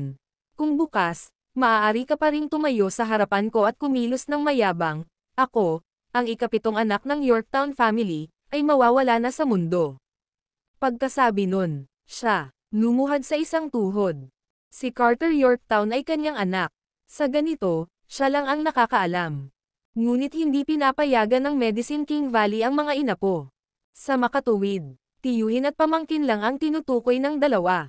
Sa isang iglap, ang parisukat ay naging napakatahimik. Tanging ang huni ng mga ibong lumilipad at ang sigaw ni Carter Yorktown ang maririnig. Napatulala ang lahat. Ang 7th Master ng Yorktown family sa Capital City ay talagang lumuhad. Lumuhad bago ang isang. Lumuhad sa harap ng walang tao. Pinilit, lumuhad. Ngayon, nasisiyahan ka na ba? Duguan ang mga mata ng 7th Master. Hindi masama. Hinatak ni Julius Reid ang braso ni Keller Radcliffe. Opisyal ng trapiko, mangyaring hawakan ito sa pamamagitan ng libro, magsampa ako ng kaso sa korte pagkatapos ng bagong taon. Pagkatapos niyang magsalita, tumalikod siya at umalis. Paumanhin, mangyaring makipagtulungan. Makahulugang tiningnan ng pulis trapiko ang umaatres na figure ni Julius Reid at lumapit kay Carter Yorktown. Hindi, Tiyo, iligtas mo ako. Sumigaw si Carter Yorktown sa kawalan ng pag-asa. Mangyaring makipagtulungan, ang mga kahihinatnan ay mas malala kung ikaw ay arestuhin. Bahagyang kumunat ang noo ng traffic police. Masyadong komplikado ang mga gawain ng mayayaman. Ikaw. Tumayo ang ikapitong guro, nakatitig sa papaalis na si Julius Reid. Kumukulo ang dugo. Ito ay masyadong malayo. Pakiramdam niya nilalaro siya. Naglaro na parang unggoy. Whoosh! Siya darted out mabangis. Gamit ang isang kamay, inabot niya ang balikat ni Julius Reed. Kung siya ang tatamaan nito, hindi siya mamamatay, pero kalahating patay na siya. Napabuntong hininga ang mga tao sa di kalayuan. Pinagmamasdan ang nakakakilig na sandali na lumaganap sa harap ng kanilang mga mata. Kahit sa kamatayan, ang mga alingaw-ngaw tungkol kay Julius Reed ay tiyak na magpapakalat sa buong kabisera ng lungsod. Pinilit niyang lumuhad ang Seventh Master at ipinakulong si Carter Yorktown. Isang tunay na karakter, ngunit nang malapit na ang Seventh Master, biglang lumingon si Julius Reed. Pinalayas niya, basag. Ang Seventh Master, sa himpapawid, ay sinipa at nabali ang kanyang kaliwang paa. Malakas siyang bumagsak sa lupa, nakaluhod. His. Sa isang iglap lang, ang ulo ng ikapitong guro ay bumuhos sa malamig na pawis. Ang kanyang katawan, nanginginig na hindi mapigilan. Iyon ay isang buto, nasira ng isang live na sipa. Tandaan, tumayo si Julius Reed sa harapan ng Seventh Master at walang pakialam na nagsalita, kung hindi na ako makangiti, nangangahulugan ito na dumating na ang iyong wakas. Pagkatapos noon, tumalikod siya at umalis, nawala siya sa plaza. At ang ikapitong guro, nababalot na ng dugo ang lupa sa paligid ng kanyang guya. Sa kanyang mga mata, may pagkagulat at takot, sa sandaling ito. Nanginginig talaga ang katawan niya. Julius Reed. Iniyuko ng ikapitong guro ang kanyang ulo, na mamaos na nagsasalita, I will make you regret this. Huff. Huminga siya ng malalim, tumawa ng mapait, at kinuha ang kanyang telepono, pinindot ang isang numero. May isang binata sa Moon City na tinatawag na Julius Reed, na nagbabantang luluhod si Terry Moore, na hinihiling kay Sasha Reed na magsalita ng magalang. Ito, sa kabilang panig ng telepono, may kabuuang pagkabigla. Sa loob ng kalahating oras, gusto kong malaman ito ng buong kabisera. Ganoon ba kaseryoso, senior na kapatid? Umagos ang desperadong luha habang inalalayan ng Seventh Master ang kanyang sarili gamit ang isang kamay sa lupa. Iniinsulto niya ako, pinahiya ako. Banihag niya ang aking anak at binali ang aking binti. Ako, junior brother, ikaw talaga. Ngayong gabi, magpapadala ako ng mga tao sa Moon City. Walang nakakahiya sa mga tao mula sa Medicine King Valley. Bahagyang nanginginig ang boses sa telepono. Mamaya, ipadala sa akin ang kanyang larawan at impormasyon. Ang Medicine King Valley ay tatayo para sa iyo. Siya nga pala, ang ating Panginoon ay lalabas sa pag-iisa sa katapusan ng buwan.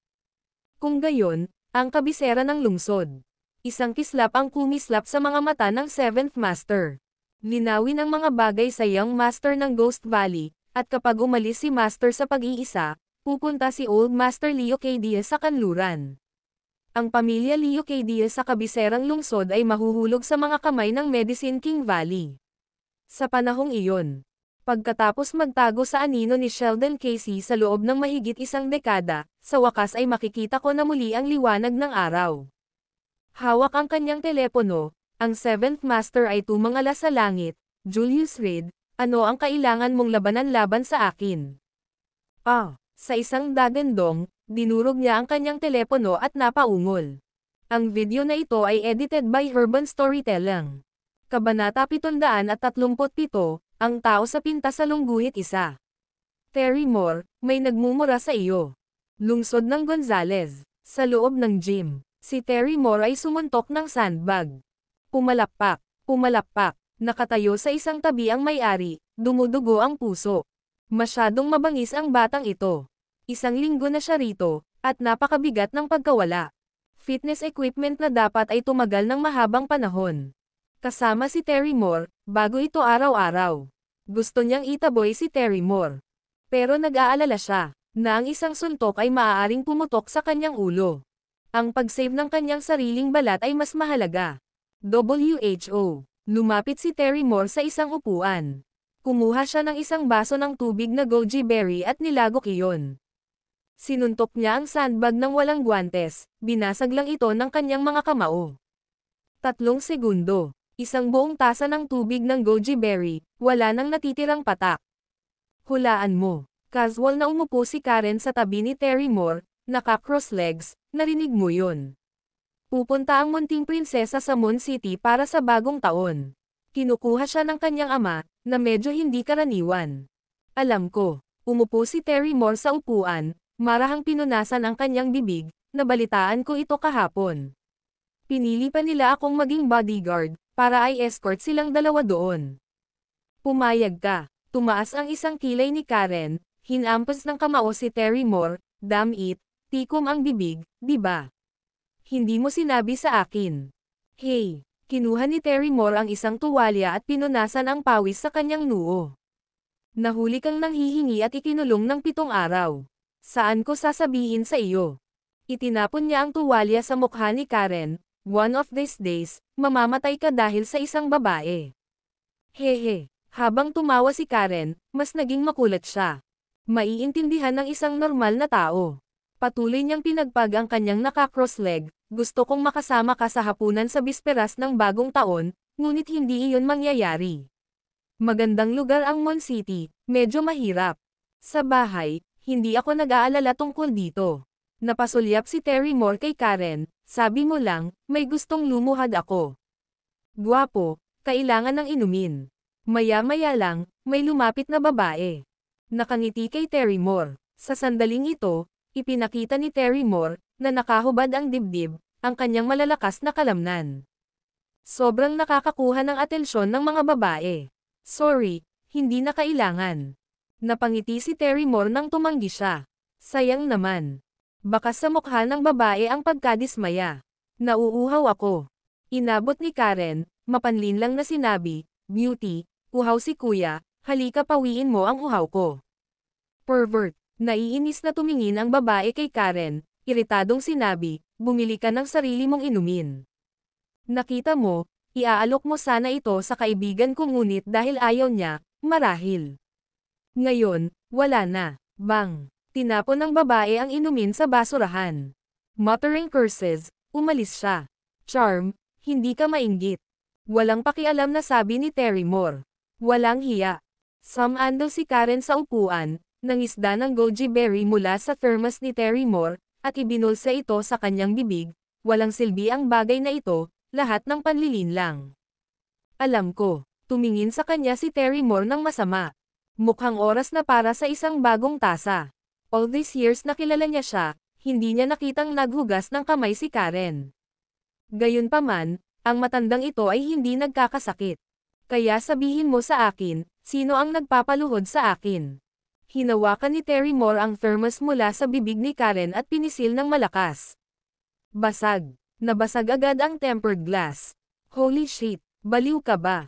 Napatalon si Karen sa gulat. Nasa Mon City ang lalaki. Ngayon alam na ng lahat sa Gonzales City ang tungkol dito, pero pakiramdam ko may higit pa dito. Ganun ba? Kinuha ni Terry Moore ang kanyang cellphone. Oo naman. Mayroong ilang mga mensahe na tumatalakay sa bagay na ito. Magsalita ka. Itinabi niya ang telepono, sumando sa upuan, at tumingin kay Karen. Ang dalawa sa kanila, isang pampanitikan at isang militar, ay madalas na nagtutulungan. Kahit nasisalitin niyang hinamak si Karen, pagdating sa hindi tiyak na mga bagay, hihingi muna si Terry Moore ng payo kay Karen. Ang presyo, isang beses na malaking treat. Sinasadya ng isang tao na gumagalaw mula sa likuran. Kung hindi, bakit magiging usap-usapan ang gayong walang kwentang bagay? Pinitas ni Karen ang mga goji berries sa kanyang katawan at inihagis ito sa kanyang bibig. Aray! Bigla siyang napasigaw sa sakit. Anong meron? Tumingin si Terry Moore kay Karen, medyo nalilito. Damn it! Isang tipak ng salamin ang nabara sa lalamunan ko. Masakit na sabi ni Karen. Bang! Hindi inaasahang nabasag ni Terry Moore ang isang kamao sa kanyang likod. Paano ngayon? Nilamon ito. Biglang ibinaling ni Karen ang kanyang ulo, puno ng galit ang kanyang mga mata. Mag-usap tayo ng seryoso, mabilis na iniwas ni Terry Moore ang kanyang tingin, wala akong sama ng loob sa sinuman, sino ang nagtatangkang manggulo sa akin. Ngayon, dalawang balita ang kumalat sa buong kabisera. Hinagod ni Karen ang kanyang lalamunan, una, may nagpaluhod sa iyo. Pangalawa, may gustong magsalita si Ivan Reid ng mas matino. Medyo bastos, ha? Hindi ito sineryoso ni Terry Moore, pupunta lang sana ako sa Mon City, kaya ang pagpatay lang sa kanila ay maaayos na ito. Yung utak mo. Nagmura si Karen na parang nananagway sa kanyang kawalan ng pananaw, kayo, malakas na paa, simpleng isip. Tapos sasabihin mo, tumayo si Terry Moore at sinipa ang upuan gamit ang isang paa. Basag. Sandaling katahimikan ang bumalat sa gym. Tinitigan ng may-ari si Terry Moore, natulala, nagkalkala kung paano mag-claim para sa mga pinsala. Tamang-tama, isang dahilan para maalis ang marahas na baliw na ito. What the hell? How dare you talk to me like that? Pati si Karen, nagalit at nakatayo lang. Bang! Pinalaya si Terry Moore. Si Karen ay pinalipad diretso sa dingding. Panipi-kuwit panipi. Ang may-ari ng gym ay lumakad sa kalahati at pagkatapos ay umatras pabalik. Humihingi ka ng tawad sa akin. Tumayo si Karen na parang walang nangyari. Sorry, bilasan mo at sabihin mo. Lumapit si Terry Moore at tahimik na bamulong, I trato kita sa Big Treasure Sword, ngayong gabi. Hoy, baka sinabi mo kanina. Tuwang-tuwang sinabi ni Karen, nag-check ako ng kaunti, at ang nagsabi niyan ay si Julius Reed. Fuck, si Terry Moore ay bihirang magmura. Yung galing sa Gonzales City. Tama, tumanggo si Karen, hehe, so, malamang nagkaproblema ang batang ito, at may gustong gumamit sa iyo bilang pawn. Ano ang dapat kong gawin? Nakataas ang kilay ni Terry Moore, mukhang walang magawa. Tawagan mo akong dalawa ngayong gabi. Itinaas ni Karen ang dalawang daliri. Walang problema. Tinapik ni Terry Moore ang kanyang dibdib, basta kaya ng katawan mo. Pumunta ka ngayon sa Mon City at magpakitang gilas. Maniwala ka sa akin, talunin mo ang taong ginagamit ka bilang isang sangla. Pagkatapos magsalita, umikot ang mga mata ni Karen, mas mainam na gawin ito sa pangalan ni Sofia Leocadia. Kung hindi, baka maghinala ang amo. Nakuha ko. Tumalikod si Terry Moore at pumunta sa aparador. Malapit ka nang umalis, kailan mo ako ituturing sa Big Treasure Sword, at sa dalawang babae? Sabik na tanong ni Karen. Bang! Ang tugon sa kanya. Isang malakas na suntok mula kay Terry Moore. Damn Terry Moore! Napahiga si Karen sa lupa, hawak ang dumudugong ilong. At umiyak. Kuwait, Medicine King Valley. Uncle Master, kailan tayo aalis? Tatlong lalaki ang nakatayo sa harap ng isang matandang lalaking may puting buhok, nagtatanong. Hintayin mo muna ako sa labas ng pinto. Tumalikod ang matandang lalaki at pumasok sa bulwagan. Naglabas siya ng cellphone. Sa ibabaw nito, ang lahat ng impormasyon tungkol kay Julius Reed, kasama ang kanyang larawan. Maglakas loob na DA ng aking kapwa miyembro ng sekta, insultuhan ang aking pamangkin. Huminga ng malalim ang matanda, naramdamang may kakaiba. Yung nasa litrato, bakit parang pamilyar siya? Parang, nakita ko na siya somewhere before. Kalimutan mo na, baka naglalaro ang mga mata ko. Yumoko siya at yumoko ng malalim sa ancestral spirit tablets ng nakaraang Valley Masters. Nang tumangala siya, ang kanyang mga mata ay hindi sinasadyang napatitig sa larawan sa gitna ng bulwagan. Ang tao sa pagpipinta ay ang naging sanhi ng pagkamatay ng Valley Master taon na ang nakalilipas. Sa daan-daang taon, hindi nakakalimutan ng mga inapo ng Medicine King Valley. Ang painting na ito ay isinabot dito bilang paalala. Paghihiganti. Ngunit sa isang iglap, natigilan ang matanda. Mabilis niyang inilabas ang kanyang telepono, ikinumpara ang nasa painting sa larawang nasa kamay niya. Clatter. Nahulog ang telepono sa lupa. At nabasag. Ang video na ito ay edited by Urban Storytelling. Kabanata 738, naniniwala ako ngayon sa lungguhit isa. Gabi ng bisperas ng bagong taon. Ang Star of the Prosperous Age Hotel ay nagliliyab sa mga ilaw. Direktang itinapon ni Sheldon Casey ang 3 milyon para i-book ang buong hotel. Sa sandaling ito, ang mga miyembro ng Ridge family ay nakaupo sa pribadong silid, nanginginig. Medyo takot magsalita, masyadong engrandi ang eksena. Sa labas, ang mga mamahaling sasakyan ay parang ulap. Umupo si Sheldon Casey sa yulunan ng malaking mesa, ang kanyang mga mata ay iniskan ang karamihan. Sa tabi niya, nakatutok ang mga mata ni Mon Casey kay Julius Reed. Puot, matinding puot, hindi niya inaasahan, upang mahulog sa mga kamay ng isang rogue. Pero ngayong gabi, Ang dalawang dakilang general sa ilalim ng Young Master ng Ghost Valley ay personal na pupunta sa Moon City upang kunin si Kela Radcliffe. At si Julius Reed, mapupunit at puputulan, at lumuhad sa lupa na parang aso, umaangal. Ang ikapitong anak ng Yorktown family ay nanatiling nakaupo. Naghihintay para sa paghatol na darating kay Julius Reed. Magsimula na tayo. Kaway ng kamay ni Sheldon Casey, nanginginig na tumayo si Mon Casey. Ang sakit ng paa niya. Isang matinding sakit. Hapunan. Malakas niyang sigaw. Whoosh! Isang grupo ng mga tao ang pumasok mula sa labas ng pinto. Chairwoman Mary Moore ng Capital's Moon Group, bumabati ng Happy New Year kay Boss Casey. Wishing you and your family reunion. Ang may-ari na si Luke Lee ng Southern Entertainment City ng Capital, bumabati ng manigong bagong taon kay Boss Casey. Binabati kita ng mabuting kalusugan. Owner Star Brights ng Merit Real Estate Group ng Capital, bumabati ng manigong bagong taon kay Boss Casey. Wishing you wealth flowing in. Kuwait, sa isang iglap, sunod-sunod na pumasok sa hotel ang iba't ibang big boss. Lumuhad sila sa lupa, magalang na yumoko at nagbibigay ng pagbati sa bagong taon kay Sheldon Casey. Tapos lumipat sila sa table sa gilid. Napatulala ang mga miyembro ng Ridge family. Ang mga taong tumatawag ng mga pangalan ay kilala sa kanila. Pamilyar sa kanilang pandinig. Maraming madalas lumabas sa balita. Pero ngayon, lahat sila ay maayos na nakaluhod, nakayuko at nagbibigay ng pagbati sa bagong taon. Dilat ang mga mata ni Emmanuel Ridge, nanginginig ang katawan sa kaba.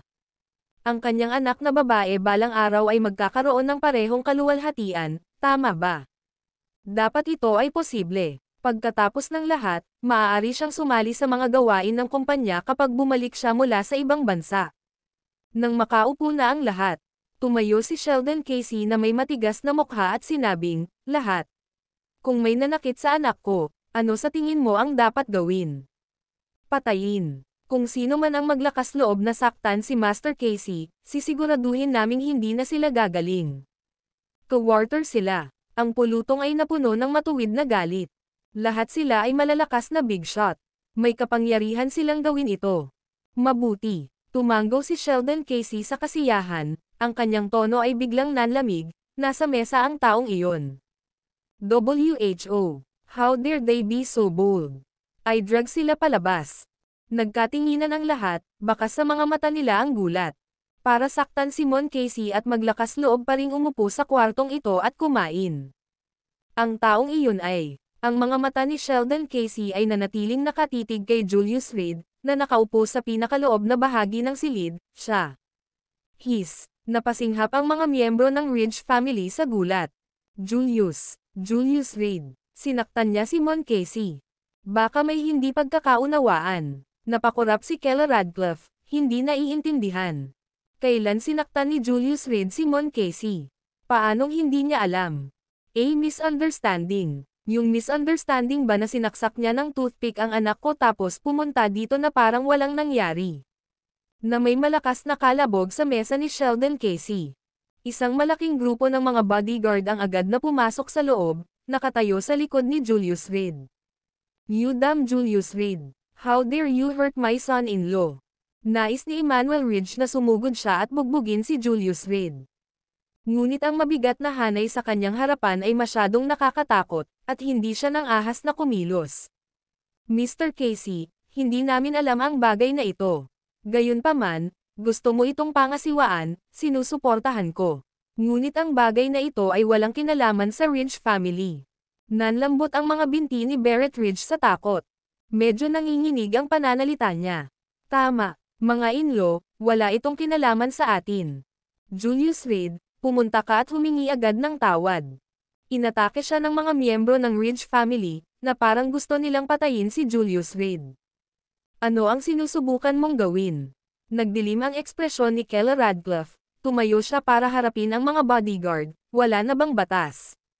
Batas. Malamig na sumagot si Sheldon Casey, ngayon, ako ang batas. Ang palaging pinong lalaki ay itinulak na ngayon sa bingit ng galit. Si Mon Casey ay ang kanyang paboritong anak, ngunit siya ay dumanas ng gayong pagdurusa. At ang may kagagawan, nakaupo doon sa upuan, Umaarte na parang walang nangyari. Galit, pagpatay na layunin. Napuno ng mga emosyong iyon ang kanyang isipan sa isang iglap.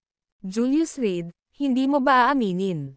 Galit na sinabi ni Sheldon Casey, dalhin mo siya rito at lumuhad at humingi ng tawad sa anak ko. Oo, sir. Bago maabot ng bodyguard, tumayo si Julius Reed sa kanyang sarili, hindi na kailangan, may mga paa ako. Pagkasabi nito, dahan-dahan siyang tumayo at naglakad patungo kay Mon Casey. Haha, kaawa-awa ka, kung alam mo lang na darating ang araw na ito, bakit mo ginawa ito sa unang lugar? Tumayo si Mon Casey, bumakas sa kanyang mukha ang isang flash ng kasiyahan. Upang isipin na gagamitin niya. Isang palito na natatakpan ng langis ng mustasa para saksakin ang sarili. Damn it, murang basura. Ngayon, lumuhad ka. Napatingin siya kay Julius Reed na papalapit sa kanya at marahas na sinabi. Sino ang mag-aakala? Lahat kayo ay mataas at makapangyarihan ngayong umaga, at sa hapon, ikaw ay kaawa-awa na parang aso. Ang ikapitong anak ng Yorktown family ay umiling at tumawa sa gilid, naisip mo ba na ang kabayaran ay darating ng ganito kabilis? Pagkatapos magsalita, tila hindi siya nasisiyahan, ito ay simula pa lamang. Sa hapon, nakatanggap ng balita ang ikapitong anak ng Yorktown family. Si Ivan Reed ay patungo sa timog sa Moon City. Si Terry Moore ay sumugod din sakay ng eroplano. Laking gulat niya nang matanggap niya ang balitang ito. Karaniwan, ang ganitong uri ng bagay ay hinarap ng mga kababata. Ngunit ngayon, ang mga punong guro partido ay personal na dumating. Ito ay maaari lamang magpahiwatig ng lalim ng kanilang nagtataasang puot. Kung hindi, bakit sila pupunta sa Moon City para maghayganti sa bisperas ng bagong taon? Naramdaman ang kanyang putol na binti, ang ikapitong anak na lalaki ng Yorktown family ay namilipit sa masamang hangarin. Young Master, mabali natin ang isang paa niya. Mabuti, itinuro ni Mon Casey si Julius Reed, lumuhad ka at humingi ng tawad sa akin. Anong sabi mo? Samando si Julius Reed at mahinang nagtanong. Sabi ko, smack, isang sampal ang lumipad. Damapo sa mukha ni Mon Casey. Sa eksena, labis na katahimikan. Nanlaki ang mata ng lahat. Nagalit ba siya? Nililigawan ba niya si kamatayan? O marahil ito ay isang desperadong pakikipaglaban mula sa isang sulok na hayop? Pagkatapos ng lahat ng naruroon ay isa sa mga tao ni Sheldon Casey. Naglakas loob nga ba si Julius Reed na sampelan si Mon Casey? Ikaw, tinakpan ni Mon Casey ang mukha, gulat na nakatingin kay Julius Reed. Smack, bago pa siya makapag-react. Isang sampal na naman ang lumipad. Bumagsak si Mon Casey sa lupa. Baliin ang kanyang mga paa. Parang lumuwa ang mga mata ni Sheldon Casey. Upang maglakas loob. Ang maglakas loob na ay bully muli ang kanyang anak. At sa harap mismo ng mga mata ng lahat, isa itong sampal sa sariling mukha ni Sheldon Casey. Kasama lang nila, malamig na tumawa si Julius Reed, tumalikod, binuhat ang upuan ni Mon Casey, at binasag ito. Basag. Dumiretso sa lupa ang dalawang bodyguard na nasa harapan. Naglalabas ng dugo, ang natitira ay natigilan sa kinalalagyan, takot sa kanilang mga mata. Sheldon Casey, lumingon si Julius Reed at malamig na tumingin sa kanya, sinabi mo bang gusto mong baliin ang mga paa ko? Talaga, Sheldon Casey said through gritted teeth, Julius Reed, ang kayamanan ng aking Casey family ay maaaring magdulot ng kapahamakan ng iyong pamilya, na magpapahamak sa iyo sa buong buhay mo. Naniniwala ka ba o hindi? Tumayo siya, naglalabas ng napakalaking pangangibabaw. Ito ang tiwala ng pamilya Casey. Malakas si Boss Casey. Nagpalakpakan ang mga tao. Ngayon, sinasabi ko sa iyo, hindi na muling tatayo si Mon Casey. Naniniwala ka ba o hindi? Sabi ni Julius Reed, at may nakaka-deprecate ng ngiti, idinagdag, naniniwala ako. Basag. Pagkasabi nun, napapadyak siya. Nanlaki ang mga mata ni Mon Casey, at namula ang mukha niya. Muntik na siyang mawalan ng malay. Ang video na ito ay edited by Urban Storytelling. Kabanata 739. Hindi ako magaling sa mga salita sa lungguhit isa. Tigilan mo siya. Ang sakit sa puso ay nadurog si Sheldon Casey nang marinig niya ang paghihinagpis ng kanyang anak. Isang grupo ng mga walang kwentang tanga. Hindi man lang kayang protektahan ang sarili nilang anak. Gayunpaman, sa ilang malupit na twist ng kapalaran, ang ikapitong anak ng Yorktown family ay nasugatan din. Patayin mo siya, at ikaw ay gagantimpalaan ng malaki. Isang halos baliw na si Sheldon Casey ang nagpakawala ng isang pagpatay. Sorry, basag. Yumuko si Julius Reed sa pangalawang pagkakataon. Hindi na siya muling tatayo. Ikaw, naramdaman ni Sheldon Casey ang matinding pulikat sa kanyang dibdib. Ang tunog ng mga buto na nabali. Parang kutsilyo, sinaksak nito ang puso niya. Masakit, isang nakakakilabot na sakit. Kunin mo siya. Duguan ang mata niya, umungal. Bang! Sabay-sabay. Bumagsak ang upuan sa mga kamay ni Julius Reed. Malakas na damapo sa braso ni Mon Casey. Sa isang sigaw, namatay si Mon Casey. Ang katawan niya, nababalot ng dugo. Capital City, Ivan Reed, dumating na si Sasha Reed.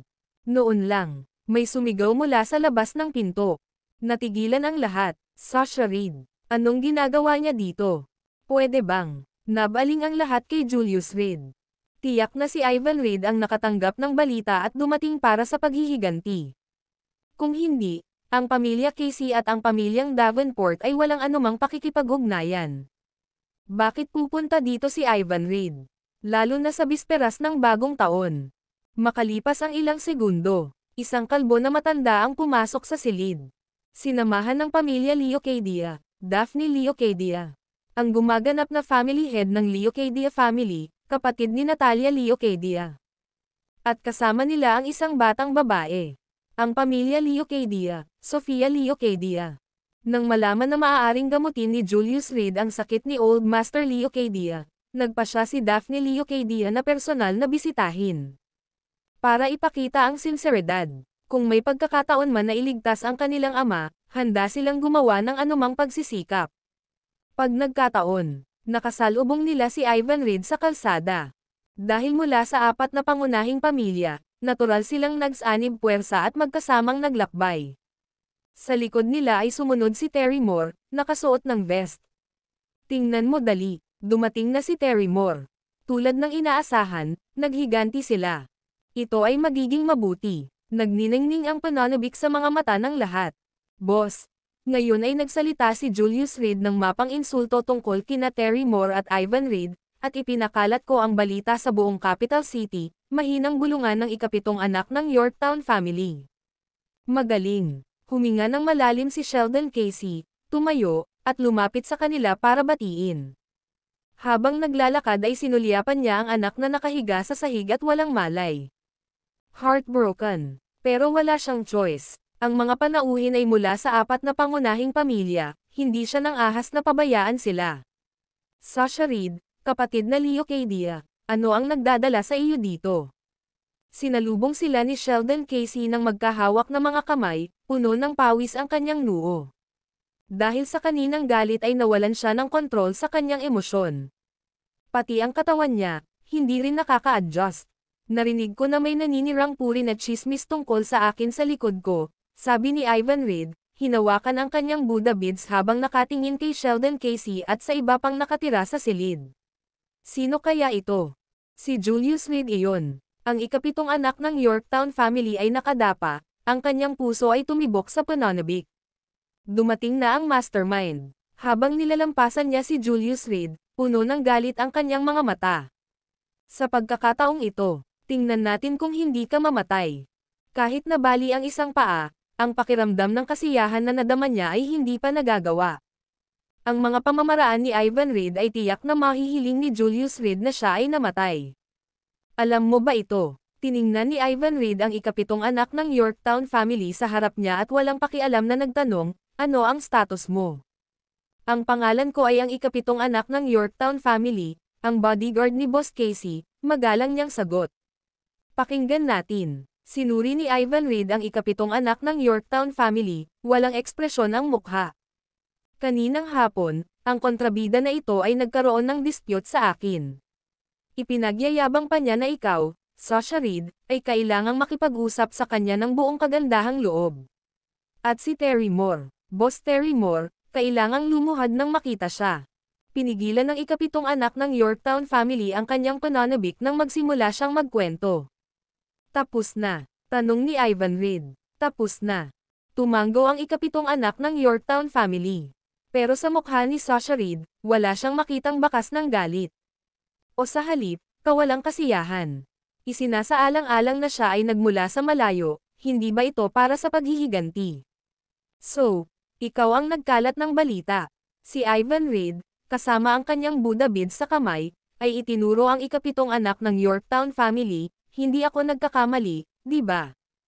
Ito, natigilan ang ikapitong anak ng Yorktown family. Ito ang lahat. Ano ang ibig sabihin nito? Nagtatanong si Sasha Reid sa iyo. Sinabi ni Marco Pendleton, na nakatayo sa likod ni Ivan Reid, sa malalim na boses. Ako, sa ilang sandali, hindi alam ng ikapitong anak ng Yorktown family kung paano tutugan. Boss Casey. Ibinaling ni Ivan Reid ang kanyang tingin kay Sheldon Casey. Sasha Reid. Magalang na nagsalita si Sheldon Casey. Hindi niya kayang i-provoke ang isang tulad ni Ivan Reid. Talagang kamahalan. Si Ivan Reid, na itinuro ang mga panauhin na pumupuno sa silid, ay nagsabi, wala akong ganitong uri ng kadakilaan. Nagbibiro si Sasha Reid, muling bumuhos ang malamig na pawis sa noo ni Sheldon Casey. Ito lang, ano ang ibig sabihin nito? Ano nga ba ang balak ni Ivan Reid? Hindi niya maintindihan. Sheldon Casey, saan ako? Ivan Reid, nasaktan ka. Magsalita ka. Nagiba ang tono ni Ivan Reid, sa harap ng lahat, hihingi ako ng tawad. Nang matapos siyang magsalita, muling tumahimik ang silid. Ivan Reid humingi ng paumanhin kay Sheldon Casey. Ito na siguro ang pinaka-nakakatawang bagay na narinig nila. Sasha Reid, mangyaring huwag magbiro. Palagi kitang hinahangaan. Si Sheldon Casey ay may masamang pakiramdam sa kanyang puso. Ayon sa sinabi ng ikapitong anak ng Yorktown family kanina, nandito si Ivan Reid para guluhin si Julius Reid. Ngunit paano nga ba kung ilang salita ang nasabi, at tila siya ang pinagtutuunan ng pansin? Dahil hindi ako nagkasala sa iyo, bakit mo ako pinapahirapan? Lumapit si Ivan Reid kay Sheldon Casey at bumantong hininga, ano ang ginawa ng kapatid ko para magalit ka? Sasha Reid. Namutla sa takot si Sheldon Casey. Sasha Reid, wala talaga akong ideya. May hindi pagkakaunawaan ba? How could I dare ta? Oh, si Ivan Reid ay tumalikod habang nakadikip ang kanyang mga kamay, malamig na nagtanong, dahil ito nga, maaari ko bang isipin na anumang bagay na makakasira sa aking reputasyon, Ivan Reid, ay walang kinalaman sa iyo. Sasha Reid. Napalunok ng mariin si Sheldon Casey, nang hina ang kanyang mga paa, talagang, wala akong nagawang laban sa iyo. Ano nga ba ang nangyayari ngayon? Kailan ba niya sinaktan si Ivan Reid? Kung naayos na, mabuti. Iminuwestro ni Ivan Reid ang ikapitong anak ng Yorktown family na lumapit, halika rito. Oo, Sasha Reid. Mabilis na sumunod ang ikapitong anak ng Yorktown family. Smack! Sinampal siya ni Ivan Reid sa mukha. Ang ikapitong anak ng Yorktown family, na nagkaroon na ng nasugatan na paa, ngayon ay natisod at bumagsak sa lupa. Sasha Reid, ano ito? Natigilan si Sheldon Casey. Hindi lang siya. Natigilan ang lahat ng nasa kwarto. Bakit may magsisimulang manakit ng ibang tao nang walang anumang argumento? Ngunit nang may nabangga si Sasha Reid, walang nang ahas na magsalita. Maaari ba, Boss Casey, na ikaw ay nasangkot dito? Umupo si Ivan Reid, tinitingnan ang ikapitong anak ng Yorktown family, bakit nagkalat ng mapaminsalang balita tungkol sa akin sa kabisera? Ako, Sasha Reid, hindi ko iyon sinabi, kay Julius Reid. Ang ikapitong anak ng Yorktown family ay natatakot na ngayon. Kinikilabutan. At bakas din ng galit. Bakit? Bakit siya sasampalin ni Sasha Reid? Malinaw na wala siyang ginawa. Hindi ba si Julius Reid ang dapat hampasin? Ano bang ginawa niyang mali? Kung tama ang sinabi ni Julius Reid, sa pagpapakalat ng balitang ito, hindi ba nakakasira iyon sa reputasyon ko? Palihim na bamulong si Ivan Reid sa ikapitong anak ng Yorktown family. Ano? Ang ikapitong anak ng Yorktown family ay biglang napatulala. Kasabay nito, mekanikal na inikat niya ang kanyang ulo, ang kanyang mukha ay puno ng hindi makapaniwala. Terry Moore, ano ang masasabi mong gagawin natin dito? Tumayo si Ivan Reid, Nakatingin kay Terry Moore sa likod niya. Hindi lang ito ang problema ko, kasali ka rin. Hindi ako magaling sa mga salita. Napakamot ng ulo si Terry Moore at naglakad papunta sa ikapitong anak ng Yorktown family. Bumaba siya. Ang video na ito ay edited by Urban Storytelling. Kabanata 740 Ghost Valley tinatanggap ang nobya sa lungguhit isa. Basag. Nang inig ang katawan ni Sheldon Casey, ang buong tao ay medyo disoriented. Ang tunog na ito, pamilyar sa kanya ang lahat. Ngayon lang, nabali ang mga paa ni Mon Casey. Ang tunog ng pagkabali ng buto, gaano ito kapareho sa isang ito. Pumikit siya. Kinalma niya ang sarili. Mula ngayon, ingatan mo ang bibig mo. Tumayo si Terry Moore, tinitingnan ang ikapitong anak ng Yorktown family, na ang mga binti ay wala na ngayong silbi, tila hindi mapakali. Medyo galit ako. Muli siyang naglakad patungo sa ikapitong anak ng Yorktown family. Boss Terry Moore, si Julius Reed iyon. Bago natapos ng ikapitong anak ng Yorktown family ang kanyang masakit na sentensya, binuhat siya ni Terry Moore gamit ang isang kamay at diretsyong hinagis patungo sa pintuan. Basag. Agad na nabasag ang malaking glass window ng hotel. Nagkalat ang mga tipak ng salamin sa buong sahig. At ang ikapitong anak ng Yorktown family ay nakahiga sa isang pool ng dugo, nanginginig. Hindi sigurado kung patay na ba siya o buhay. Sasha Reed. Namula ang mukha ni Sheldon Casey, bahagyang nanginginig ang katawan. Ano ito? Sa loob ng silid, hindi kakaunti ang mga taong dumating para kay Sheldon Casey. Kung sa kanyang sariling piging, isang personal bodyguard ang nabugbog sa ganoong estado. Talagang hindi niya mailigtas ang mukha. Ang batang ito ay nagpapakalat ng mga mensahe sa buong Gonzales City. Ano ang kanyang intensyon? Marahang tinapik ni Ivan Reed ang balikat ni Sheldon Casey. Brother Sheldon, baka may kinalaman ka. Hindi. Nagmamadaling umiling si Sheldon Casey. Ngunit tama ang sinabi ng ikapitong anak ng Yorktown family. Ang mga naruroon ay maaaring magpatotoo. Ang mga salita ay sinabi ni Julius Reed, na tinamaan ang ikapitong anak ng Yorktown family. Napangiti ng mahina si Ivan Reed, hindi alam ni Brother Sheldon, magkapatid kami ni Julius Reed. Malinaw na sinubukan ng ikapitong anak ng Yorktown family na makipaghiwalay sa aming magkakapatid, ano sa tingin mo ang dapat kong gawin? Ano? Bamuka ang bibig ni Sheldon Casey. Hindi siya makapaniwala. Si Julius Reed, kilala ba talaga niya si Ivan Reed? At sila ay magkapatid. Oo, noon lang, lumapit si Daphne Leocadia kasama si Sofia Leocadia. Nakatingin kay Sheldon Casey, kaibigan din ni Julius Reed ang Sofia ng aming pamilya.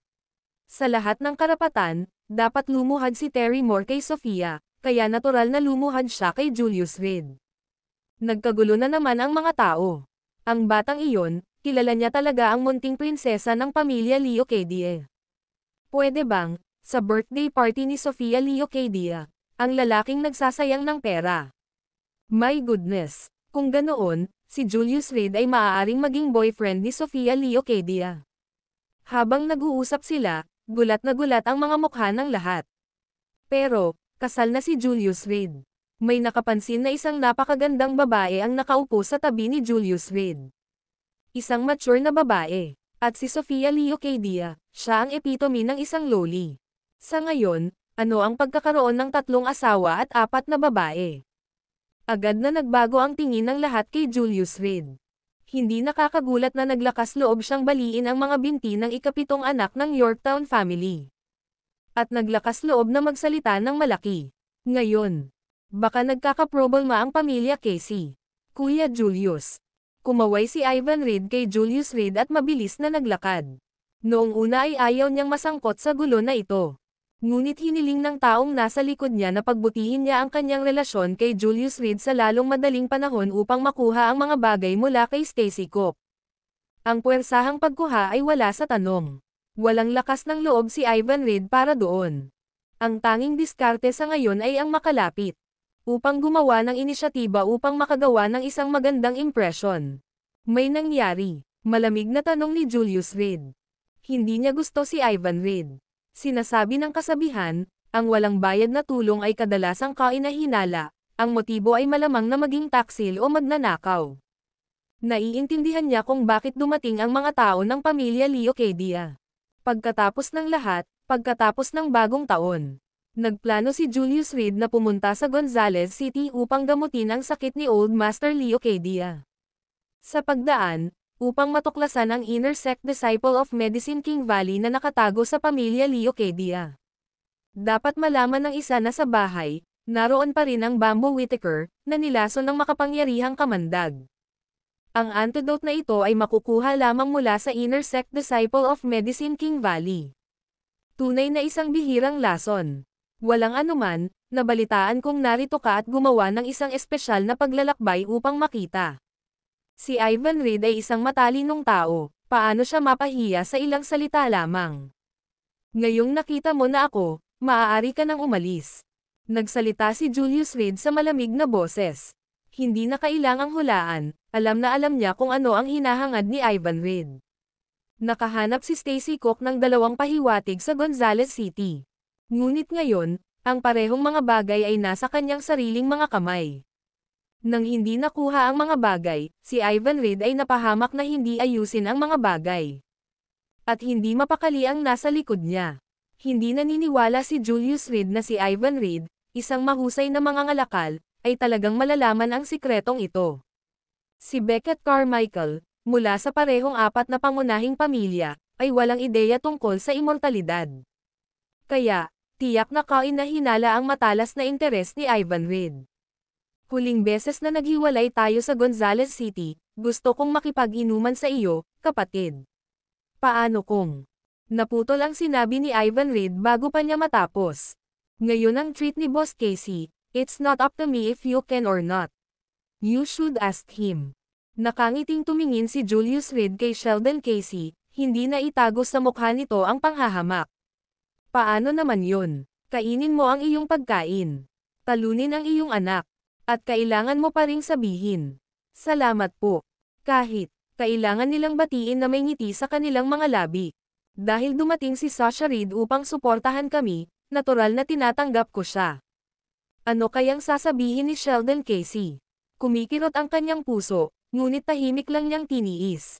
Kuya Julius, tumakbo si Sofia Leocadia na may hajijek, diretsong isinubsob ang sarili sa mga bisig ni Julius Reed. Patay na katahimikan. Muli, patay na katahimikan. Malapit nang lumuwa ang mga mata ng mga miyembro ng pamilya Ridge. Ito pa rin ba ang walang kwentang manugang? Ang isang Knox Ridge ay itinuring na walang halaga, ang disposable na manugang sa kanilang pintuan. Ang batang prinsesa ng pamilya Leocadia ay aktibong itinapon ang sarili sa kanyang mga bisig. At si Julius Reed ay tila may kaunting pagnanais na tumanggi. Napaluha si Emmanuel Ridge. Umiyak talaga siya. Nang makita ang ugali ni Sheldon Casey sa kanilang dalawa, nahulaan na niya ang pangkalahatang sitwasyon. Si Ivan Reed at ang mga tao mula sa pamilyang Leocadia ay dapat na mas makapangyarihan kaysa sa kanyang mga biyenan sa hinaharap. Tapos ang pagpapahiya nila kay Julius Reed ngayon. Ang pamilya Ridge ay napuno ng pangamba. Ngunit hindi man lang napansin ni Julius Reed ang mga pagbabago sa mga taong ito. Sino ang mag-aalaga sa mga kaisipan ng mga langgam? Paano ka nandito? Tumingin siya kay Sofia Leocadia at walang magawang ngumiti. Napaka-inosente ng dalaga. Napaka-inosente. Walang paraan si Julius Reed para itulak siya palayo. Pero, nakatingin pa rin ang asawa niya. Paglabas niya ng bahay, nakakita siya ng keyboard at instant noodles sa trunk ng kanyang sasakyan. At kahit isa, walang kamatayang cactus. Narinig ni Itay na maaari mong gamutin ang sakit ni Lolo at hindi na makapaghintay na lumapit. Habang nagsasalita si Sofia Leocadia, mas naging mahinahon ang kanyang boses. May isa pang dahilan na hindi binanggit ni Sofia Leocadia. Namiss niya siya. Pagkatapos ng bagong taon, siguradong pupunta ako, nakangiting sabi ni Julius Reed, hindi na ako babalik sa sinabi ko. Pero, gusto talagang sabihin ni Sofia Leocadia. Miss na kita. Pero, hindi niya masabi. Sige, puntahan mo si Ate Kelo mo. Marahang tinapik ni Julius Reed si Sofia Leocadia. Sa di kalayuan, binigyan siya ng matalim na tingin ni Kelo Radcliffe. Nagkakaroon ng relasyon, at ginagawa ito ng lantaran. Okay, Tumango si Sofia Leocadia at tumalikod para maglakad papunta sa gilid ni Kella Radcliffe. Sis, dinalhan kita ng regalo sa bagong taon. Pagkatapos magsalita, naglabas siya ng isang pares ng bracelets mula sa pagkakayakap niya. Mga bracelet ni Jade. Sofia, napakamahal na regalo. Si Kella Radcliffe ay banayad na tumanggi. Masasabi ng isa sa isang sulyap na ito ay isang bagay na napakamahal. Sis, gusto ko ang dumplings na ginagawa mo. Si Sofia Leocadia, tinanggap man ito ni Kella Radcliffe o hindi, ay direktang isinuot sa kanyang kamay ang mga bracelet, kunin mo lang. Sa kanyang acting so coquettishly, hindi nakatiis si Kella Radcliffe. Agad niyang tinanggap ang regalo at pinaupo si Sofia Leocadia sa pwesto ni Julius Reed. Ano ang orihinal na hapunan na puno ng layuning pumatay? Biglang naging nakakatakot ang init. Nakatayo si Sheldon Casey sa kinatatayuan, hindi sigurado kung ano ang gagawin. Galit, sama ng loob, nakakuyom ng mahigpit ang kanyang mga kamao. Ivan Reed, Daphne Leocadia, ikaw, tatandaan ko ito. Tahimik na saad ni Sheldon Casey sa sarili. Pero biglang, tumingin siya sa bintana, napangiti ang gilid ng labi niya. Ang susunod na sandali, ang mga ilaw ng hotel. Lumabas agad. Ang tunog ng isang souna sa isang prosesyon ng kasal ay biglang nagsimulang tumugtog. Sa labas ng mga bintana ng The Star of the Prosperous Age, isang serye ng mga berdeng ilaw ang lumiwanag. Sa saliw ng musikang tinutugtog ng souna, isang linya ng mga tao ang lumitaw sa labas ng bintana. Nakasuot sila ng pulang damit, na may bitbit na upuan na may 8 tagadala ng sedan. Na may musika at katuwaan, sa gitna ng mga berdeng ilaw. Pumasok sila sa hotel. P.S. Sa wakas. Sa loob ng 2 magkasunod na araw, tinupad ko ang aking salita. 15,000 salita. Wala ako sa maayos na kalagayan, at pakiramdam ko ay pinapabayaan ko ang lahat. Bukas, mangako tayo ng 6 na update sa ngayon. Pinaplano ko talaga ang 7. Magandang gabi. Medyo down ako nitong mga nakaraang araw at pinasa sa inyong lahat ang bad mood. Paumanhin. Mas maganda ako ngayon. Magandang gabi. Naway maging malusog at masaya kayong lahat araw-araw. At naway makahanap ka ng pera kapag lumabas ka.